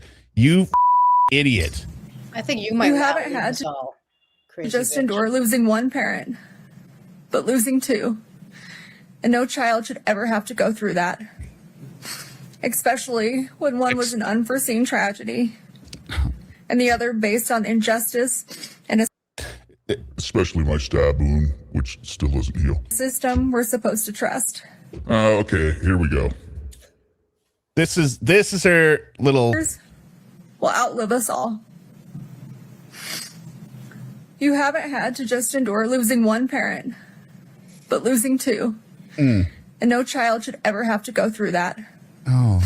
Especially when one was an unforeseen tragedy and the other based on injustice and a system we're supposed to trust.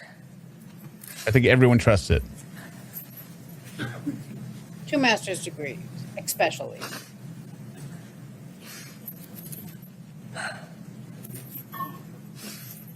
Why don't you just go with X?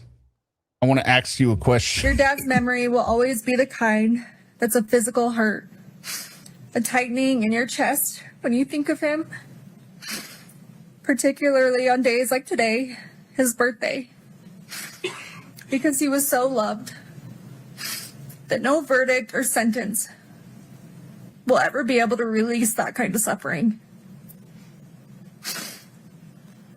I'm broken without your dad. Oh, I'm broken without you boys. really? God did not put me in this world to take a life. God put me in this world to give life. Your lives. And I don't know who or what I'm supposed to be if it's not a mother. Inmate. Your mother. I also don't think it's a good idea to now pile on top of your kids who have already been through hell all your fucking problems. Right. And Be like, I I'll really be don't fine. like. Don't worry about me. Live a beautiful life. Goodbye. Well, they have their own. They have their own grief. You're saying like every time you think of them, it's gonna be. It's your chest is gonna get tight. And And as much as you've been influenced into thinking that dad was murdered, that I took your dad from you, that is completely wrong and an absolute lie. see, Kouri, here's the problem. Your kids, despite being your despite being your sons, they have fully developed brains, which will continue to grow as they grow older, and they have the ability to read. I don't think Unlike are your some brother of them are some of them deafblind, because that might be harder to explain in Braille. But when you see the videos of what you did and all the evidence, it is very clear what you did, Kouri. Yeah. And not just the The murder. thought of that is still And as absurd financial today crimes. as it was 4 years ago. And just because someone may not be perfect, that's a far reach for them to be capable of murder. You're not perfect. This is like Lorne saying nobody's perfect when people are throwing in his face, or people are saying you went to go meet a child at a sting house. Well, you know what? I haven't met anyone that's perfect. Like, Lorne, come on, dude. To kill someone, someone. Your dad was in physical pain.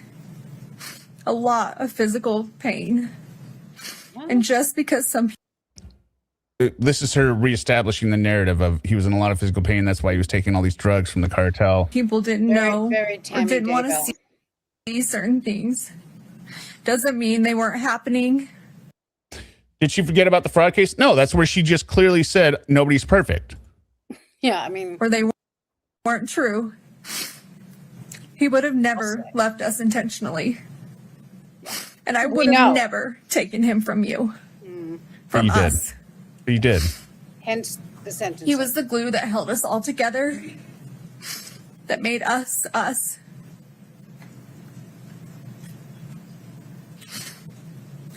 Oh, insinuating he's suicidal? Well, that was never...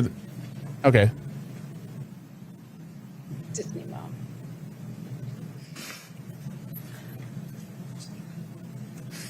Every little boy needs their father. No, shut the up! Because he's supposed to teach you the things that I could never explain.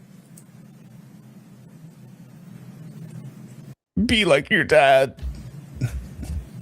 He's supposed to teach you and do things with you that only a dad can do. That's what I want to know, Nomi. Where's the gong? And let me try the Only he could give music you again. those life lessons between a father and a son. All right. Thank you, Kouri. I would have never Didn't work. taken that from you boys. I know 6 how minutes. much you need him. How much you loved him.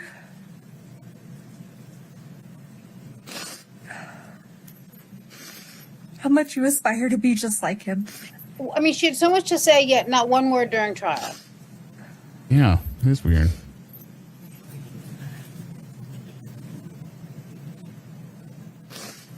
And I would have never taken that from you.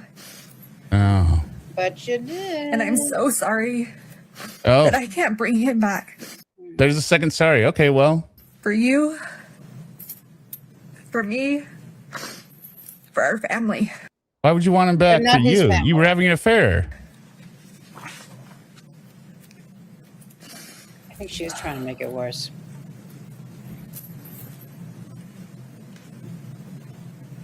What's with these long pauses too? It's you've got it written out in pausing. The pauses here don't give it any more weight.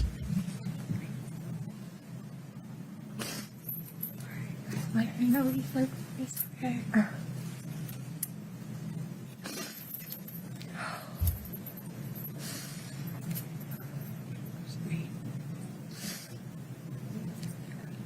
I can beat myself up all day about how I could have been a better person.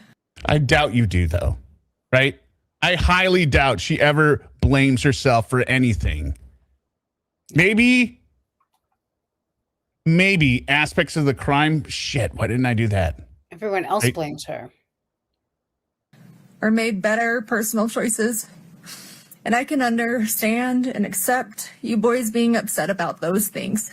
The affairs, stealing the money, the financial collapse, killing their dad. You can understand that? Okay, cool. All the pets. All the animals you killed?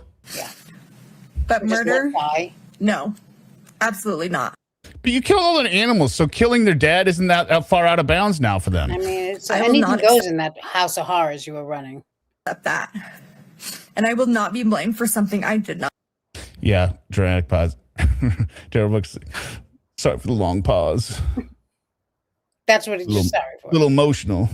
do. I will appeal and fight these charges, no matter how appeal. long it takes. Not because I have anything to prove to this court. Well, Oh, I don't know about that. I mean, I think that's like literally what you have to do. kind of the point, right? To the state, to the Richens family, or to the world.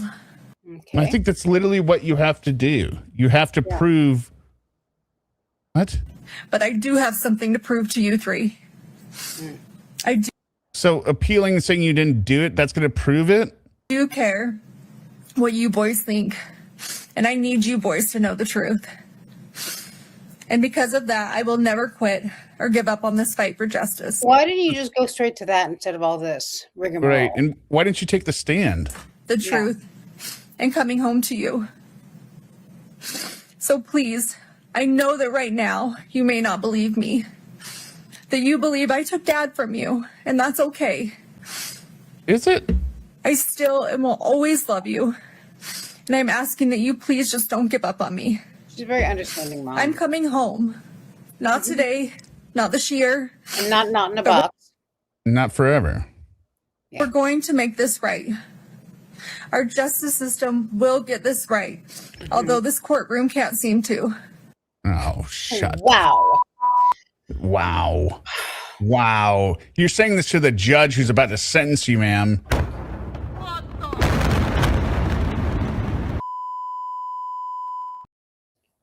Black robe disease. Again. Yeah, this is very Sarah. Yeah. We have a long Thank road you. ahead, but We? You got a turd in your pocket, Kouri? There's no we. I will never quit fighting my way home to you boys. I love you more than these words could Right, ever know me. express. All the way off upstairs, Kouri. I loved you before I ever met you. But then you said after you had them, it didn't make you happy. You literally put that in a letter. And I will love you long after I'm not here to say it. You're not here now. And every minute of every day, I miss you boys more and more. And I think about how much I wish I could be with you. That this nightmare would go away. And we could have our family back. This entire situation isn't fair to anyone. But These are you. Two of them from Tracy. Yes. Thank you, Tracy. And that's all Susan wants to say. it's especially not fair to you three. And you boys are all that matters. I want to remind you just how strong you are. Was that a Savage Garden line? I only know it's, I want you to know if I need you. Gotta find out. Oh, yeah, I get it now. That's how she got pregnant. I want you. I don't know if I need you. I gotta find out. Is that what you're saying? Oh, I knew I loved you before you met you. Okay, got it. Like I said, I only knew the one song. Mine worked too, though. And we could have our family back.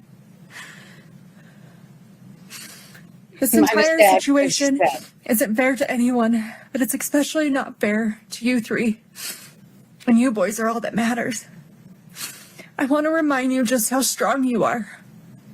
That you are loved by so many. Yeah, the people raising him. And I am beyond proud of you. The people that you're suing. Of everything you have overcome. See you in court, assholes. See you in court, assholes. Have achieved. And how much you bring into this world. WrestleMania. Sorry. Sorry for the long pause. I'm kind of emotional. Get her another You tissue. boys have been through so much. And I wish I could take away all your sadness and all your pain. Wait, are you threatening to kill them too? Tell you how much Dad and I love you. And that everything's going to be okay. Sounds like they knew how much their dad loved them. Her jail calls are going to be like, I can't believe this. This is so ridiculous. Well, are we going to get the jail calls? I don't know. No. Let's see. I wish I could count the freckles on your little cheeks. Oh my God. Yeah. I mean, that's weird. I wish I could see the freckles on your little cheeks again, right? Anything, yeah. I mean, Why would you count? Did you cut those hairs down there now? Why would you need to count them? Either you could count them before. They're not getting more. Count them before and remember them. But it's Detective Wolfett, I haven't followed the case. She's suing. Oh yeah, she's suing everyone. Kouri, or she's suing Eric's sisters who manage the trust. She wants all the trust money. And who have the children Yeah. Before bed. that she's This is like Sarah suing for alimony. Mm-hmm. And wanting Brian in jail. Yeah. And help you with all your homework. I wish I could help you through your toughest nights. What about the night their dad died and you yelled at them and locked them out of the room? That can help because I think it's. Don't bring that. And hear your laugh through your happiest Yeah, it's her children's. She's suing her old in-laws for her children's money. days. But for now, that's just not the way it is. Just not the way it is for some reason. We have to be strong. Well, Detective Wolbovit, to be fair to Kouri, she killed her husband for the money. So, of course, Yeah. she would sue for the money. Yeah. She killed him for She'll the never money give because up. she needed it. We have to remember that our strength grows in these moments. They're not even talking to you, We don't lady. think we can go on. But we keep going on anyway, because we have to push through these hard days. Because in the end, at the end of this war, Exactly, A to B. If she helped them with their homework more, she wouldn't be saying especially. And she probably wouldn't have gotten herself into the business that she Yeah. burned millions of dollars on. it will be so worth it. I just don't like the end of this war. It's not a war. You went through criminal courts. You went through the justice system. It's not a war. Picking up I the need sword you- of injustice. Boys to always Yes. Pick up the sword Ringing of the justice. bells of malevolence. I do wish she had said something like, And now, as we move on to my civil case, the entire internet is ready to pick apart and plunder after my criminal case. Yeah. Everyone has blood on their keyboards. through these hard days. Because this will come to an end. I just need you to hang in there. Listen to your little hearts. little. Listen to your little bellies for the truth. It's not wrong, I guess. It would just when I heard it the first time, I just heard it the second time. He's 13. He doesn't have a little belly. Yeah, they're not little like that. They're not that little was my thought kids. too. I was like, I know what she's trying to do, but it's not good. Yeah, that's the thing. She's just trying to not be- remembered. She's suffering from Sarah Boone disease. Am I covering the restitution hearing? When? When's the restitution hearing? I thought they said she has to pay 1.6 million. Oh, and then they argued with it, right? So I don't know. When is it? Somebody tell me when it. If somebody tells me what it is, I'll maybe cover it. I don't know if we know yet. Before you were told who to be and what to believe, This is like forever. remember who you are. Remember This who is we are. forever. Remember our Maybe a family. moment in time. I will continue to call you every day. This is the. Even if You're blocked, ma'am. my calls are blocked. So you're going to harass them. This is how you get dunked on with life without parole, being like, I will not stop. Just so you know that I'm here. I've And always also, been. this courtroom is obviously not the place for justice. Well, Kouri, how would they know you're here? If the calls are blocked, they don't know the calls are coming in. So how would that, Kouri, that doesn't make any sense. Here. And I will always be here. Yeah, we know. We know where to My find you. cards, my letters, they will never stop. That's not good. I will never stop. That's also not good. I love you forever. I can only imagine Wendy is on the, or Kathy's on the right. She's turning to me like, oh my God, don't say that. Don't say that. Why did you just say that? Mom, They're both moving him like, stop. Yeah. Oh, I cut off her last word. you know that I'm here. I've always been here. And I will always be here. Keep My phone cards, on and My with. letters, they will never stop. I will never stop. I love you forever, Mom. Foremost. That's cool. Why did they need to know all this stuff about the justice system? If she ends it like it's a letter. What? This whole thing was just terrible. That's all you're. All right, now let's hear the sentencing. And it's only the second half where he goes through, it could be this or this or this. Boom, eat it, Kouri. Suck a The potential impact on the survivors of the tragedy created by Kouri Richins. Most importantly, Eric Richens' 3 sons is more difficult to predict. On one hand, if the court sentences Ms. Richens to life without parole, one or more of those young men may come to resent that the court eliminated I mean, they let Daryl Brooks go on for 2 hours, so. any opportunity they might have in the future, decades into the future, to express an opinion as adults with substantial life experience about whether their mother should, for example, be allowed to die with dignity. On the other hand, if the court sentences Ms. Richens to 25 to life, one or more of those young men may... This scared you, Auntie Trishy? I was never scared. I knew what I was going to be. I was never scared. Oh, no. I just thought it was funny. What? So, go on. When I made a post yesterday with the text, I thought it was funny that she was like dumping gasoline on the fire. I was like, no, she's going to get life. Oh, but I was like, well, why would you do this? Like, at least give yourself a chance. Maybe it won't be life. I was not nervous at all. Then the next 30. Just like I was not nervous about the outcome. Remember, I said the options were guilty, guilty, guilty, or hung jury, innocent, or immediate retrial. Yeah. Restitution hearing is July 31st at 1:30 p.m. Maybe. I'm more nervous about that Koenig guy. Although I think he will get as much of a sentence as he can, but I don't know. It's why, bruh. Who knows that? What's out there, bruh? That judge, I have faith in him. I didn't have faith in the jury, but I do have faith in him. Yeah.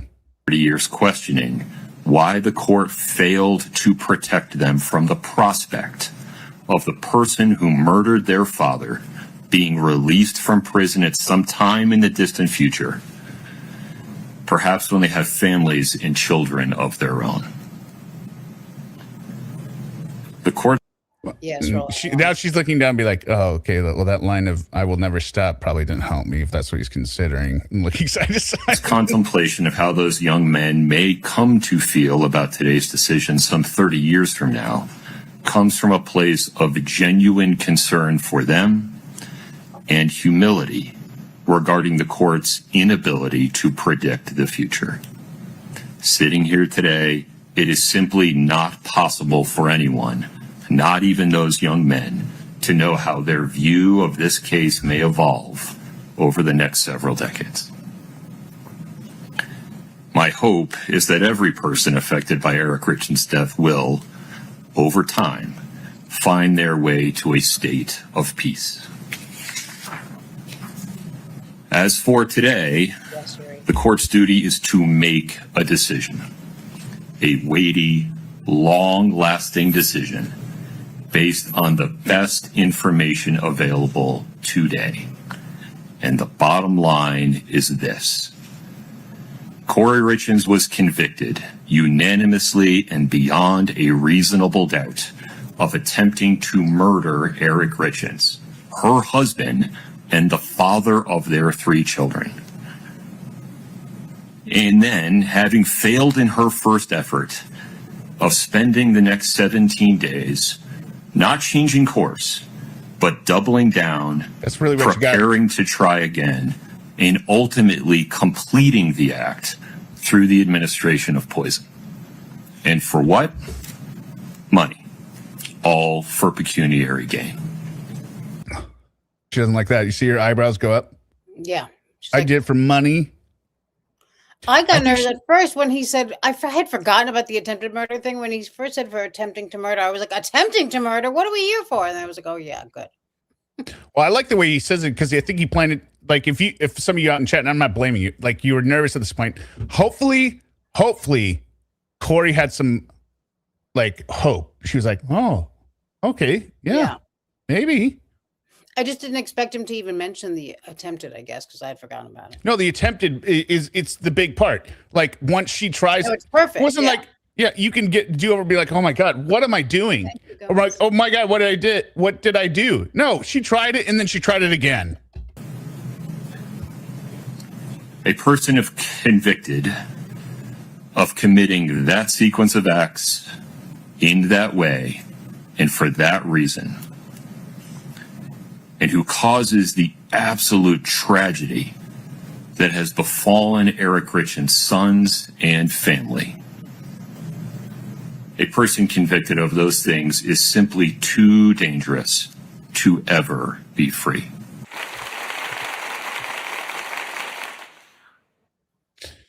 Yeah, Kouri, suck it. Look at the relief on Katie and Clint's faces. They're both eyes closed. Like, thank God. Like, it's over. Accordingly, Ms. Richens, based on your conviction on count. Remember, Clint and Katie didn't plan on adopting 3 kids, right? Yeah, like, that's the other thing.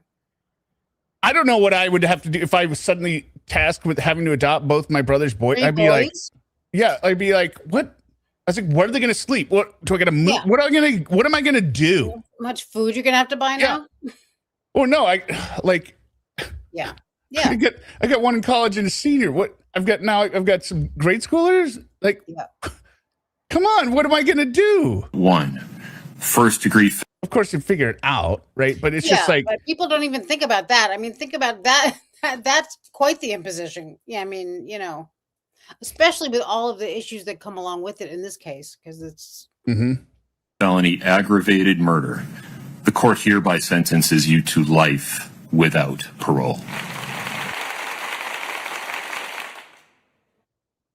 like she's looking up, being like, yeah, of course. Yeah. Kathy's like, yeah. This guy over here in the blue shirt is looking at her like for any reaction, not knowing that Kouri's a demon. She's not gonna. Wendy's still working on whatever the hell she's been working on the entire time, some Sudoku puzzle or crossword. He's throwing that duck in the back of it.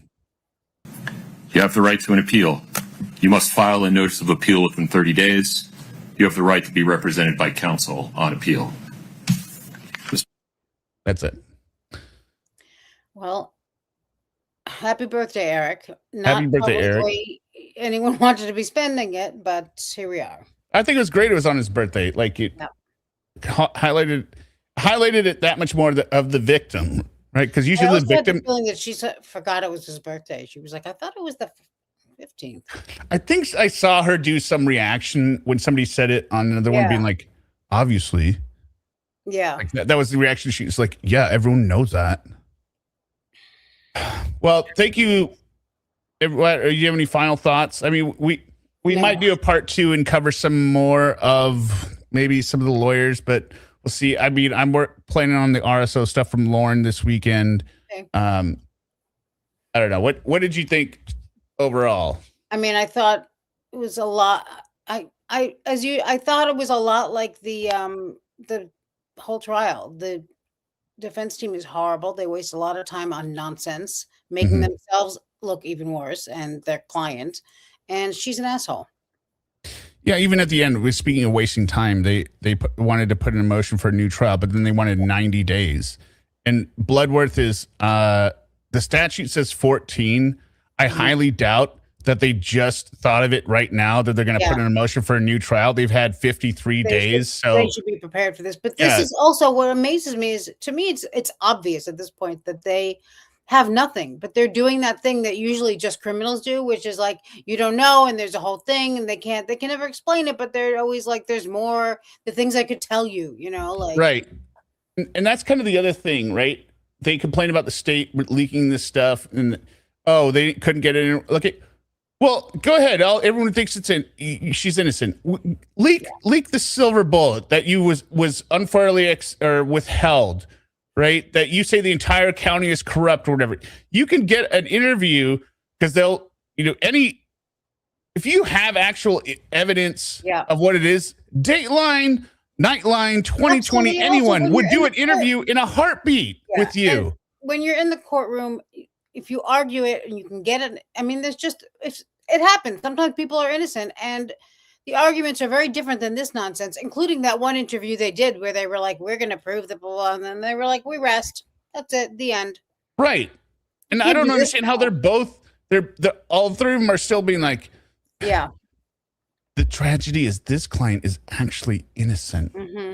Like, just Like, what are you doing here? What do you do? What? yeah. I don't think they're. They don't know what they're doing. It's nonsense. It's ridiculous. I mean, And they're blaming it on the court. The court, like really. do a 48 hours.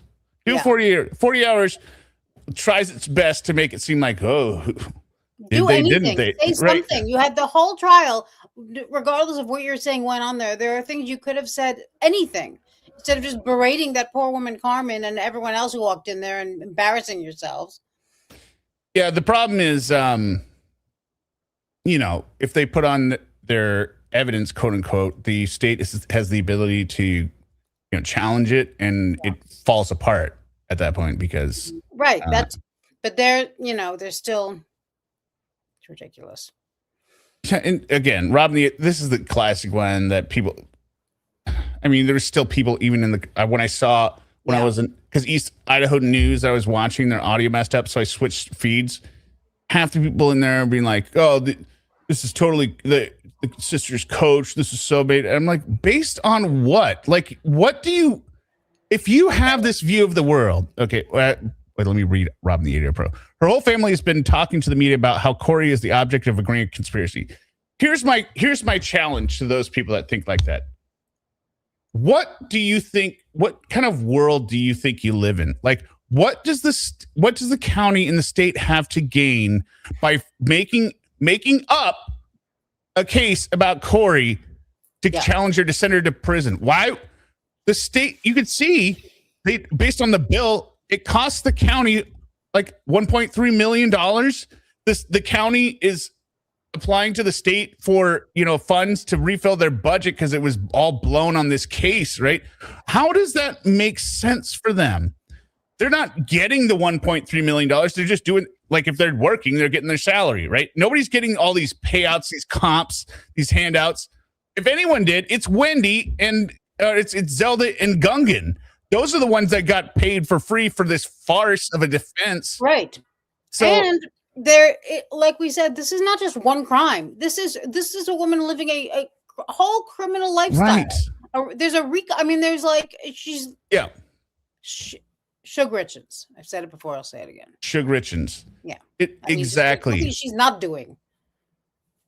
And now we find out about the pets. I want her to get the death penalty now. Right. So I mean, people like to believe conspiracy theories. It's just like, why would anyone do this? It would mean literally, again, and this is a lot like with the 9/11 conspiracy. It would have to mean that everyone involved in the conspiracy, which would be thousands of people, are evil. Yeah. They're literally evil. None of them have a conscience because they all, okay, let's do it. Air traffic controllers, they lied. Everyone else lied. All the eyewitnesses, they all lie. They all lied because they have no conscience, nothing. It took 2 trials and a courtroom that really was almost impossible to find justice in, totally corrupt. But even Karen Reed was adjudicated not guilty because they fought a fight. They had a case. So, yeah. All right. This was fun. Thank you. Hear me. Thank you for being here, Suma. Thank you. For the multi-stream. You got the multiverse. Check us out this weekend. Probably we will be covering it's going to be 2 streams. I'm going to restream, like I said, the night 26, the first part, which is already out there, but I clipped it up a little bit. Here's the part that, remember I was texting Derek last night? He said, I can't believe we forgot this one. You know what we forgot? The story about sucking his. We didn't call out that wasn't in his workbook. Oh, right. And I was shocked when I was reading. I was like, how did we miss that? How did we miss that he didn't bother to mention what he claims to be the most disgusting thing ever? Because he put in the fondling, but he didn't put in the other stuff. So yeah, I don't know. Check out Suma's channel. Go ahead and subscribe to her. She's on her way to 1 billion subs. check out the playlist in the description of this video. All of these episodes are pretty much the same format, regardless of the subject. They're all entertaining. Okay.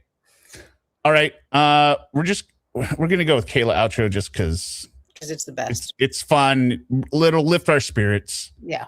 All right. Good night, everyone. Bye. Yeah. Kayla Marie. Come on. You know you might, little baby girl, right? Here we go. Come on. Kayla Marie, you know you are my precious baby girl. I swear I love you just so much, my little princess, my little baby girl. Let's just have sex. Now listen to me, Kayla, miss. The penis wants his girlfriend now. Miss vagina between your legs, Kay. So tell me, did you count those hairs down there yet? Or were there too many for you to count? Cause Kayla, if there are, I mean that just might be okay. As long as you promise to taste my white, the white stuff that comes out of a grown man's penis. Tell me, Kayla, do you know what it's called? Because you have it too. It drips out of your vagina when you get excited, and I'll taste it. I wanna taste your cum, your 13-year-old cum, Kayla. Eating is what it's called when a man licks all up and down your pit. It's gonna feel oh so good for my precious little baby girl princess. I'm gonna pick you up and throw you in my white Dodge Ram and take you with me to my apartment. As soon as we get in, your clothes will come in all precious. His body's gonna be like, what the fuck? Get on the floor, Kayla. Breeze cold in this bitch for real. Breeze cold in this bitch for real. D-Mac, that's my name. I stay strapped with that razor cane. Gonna shave my Laura, babe. I thought we agreed Kayla was her name. Shut up, Lauren. This verse is mine. I know it's yours, but you're out of your mind. Cause I love the first, the baby girl is mine. Don't do this again, just chill. Here, pop one of my Medicare pills. Breeze cold in this bitch for real. Breeze cold in this bitch for real. Born, aka son of Cord. Crucified, willing green, tell me thanks the Lord. Paid the price for your sins, really miss my dog. His name was Bud and I miss him a lot. Bitch, you know I'm with the shits. Sitting here jacking at the Kayla's pics. She just so cute, you know what? I might have to go up in her butt. Not K, let's get in shade.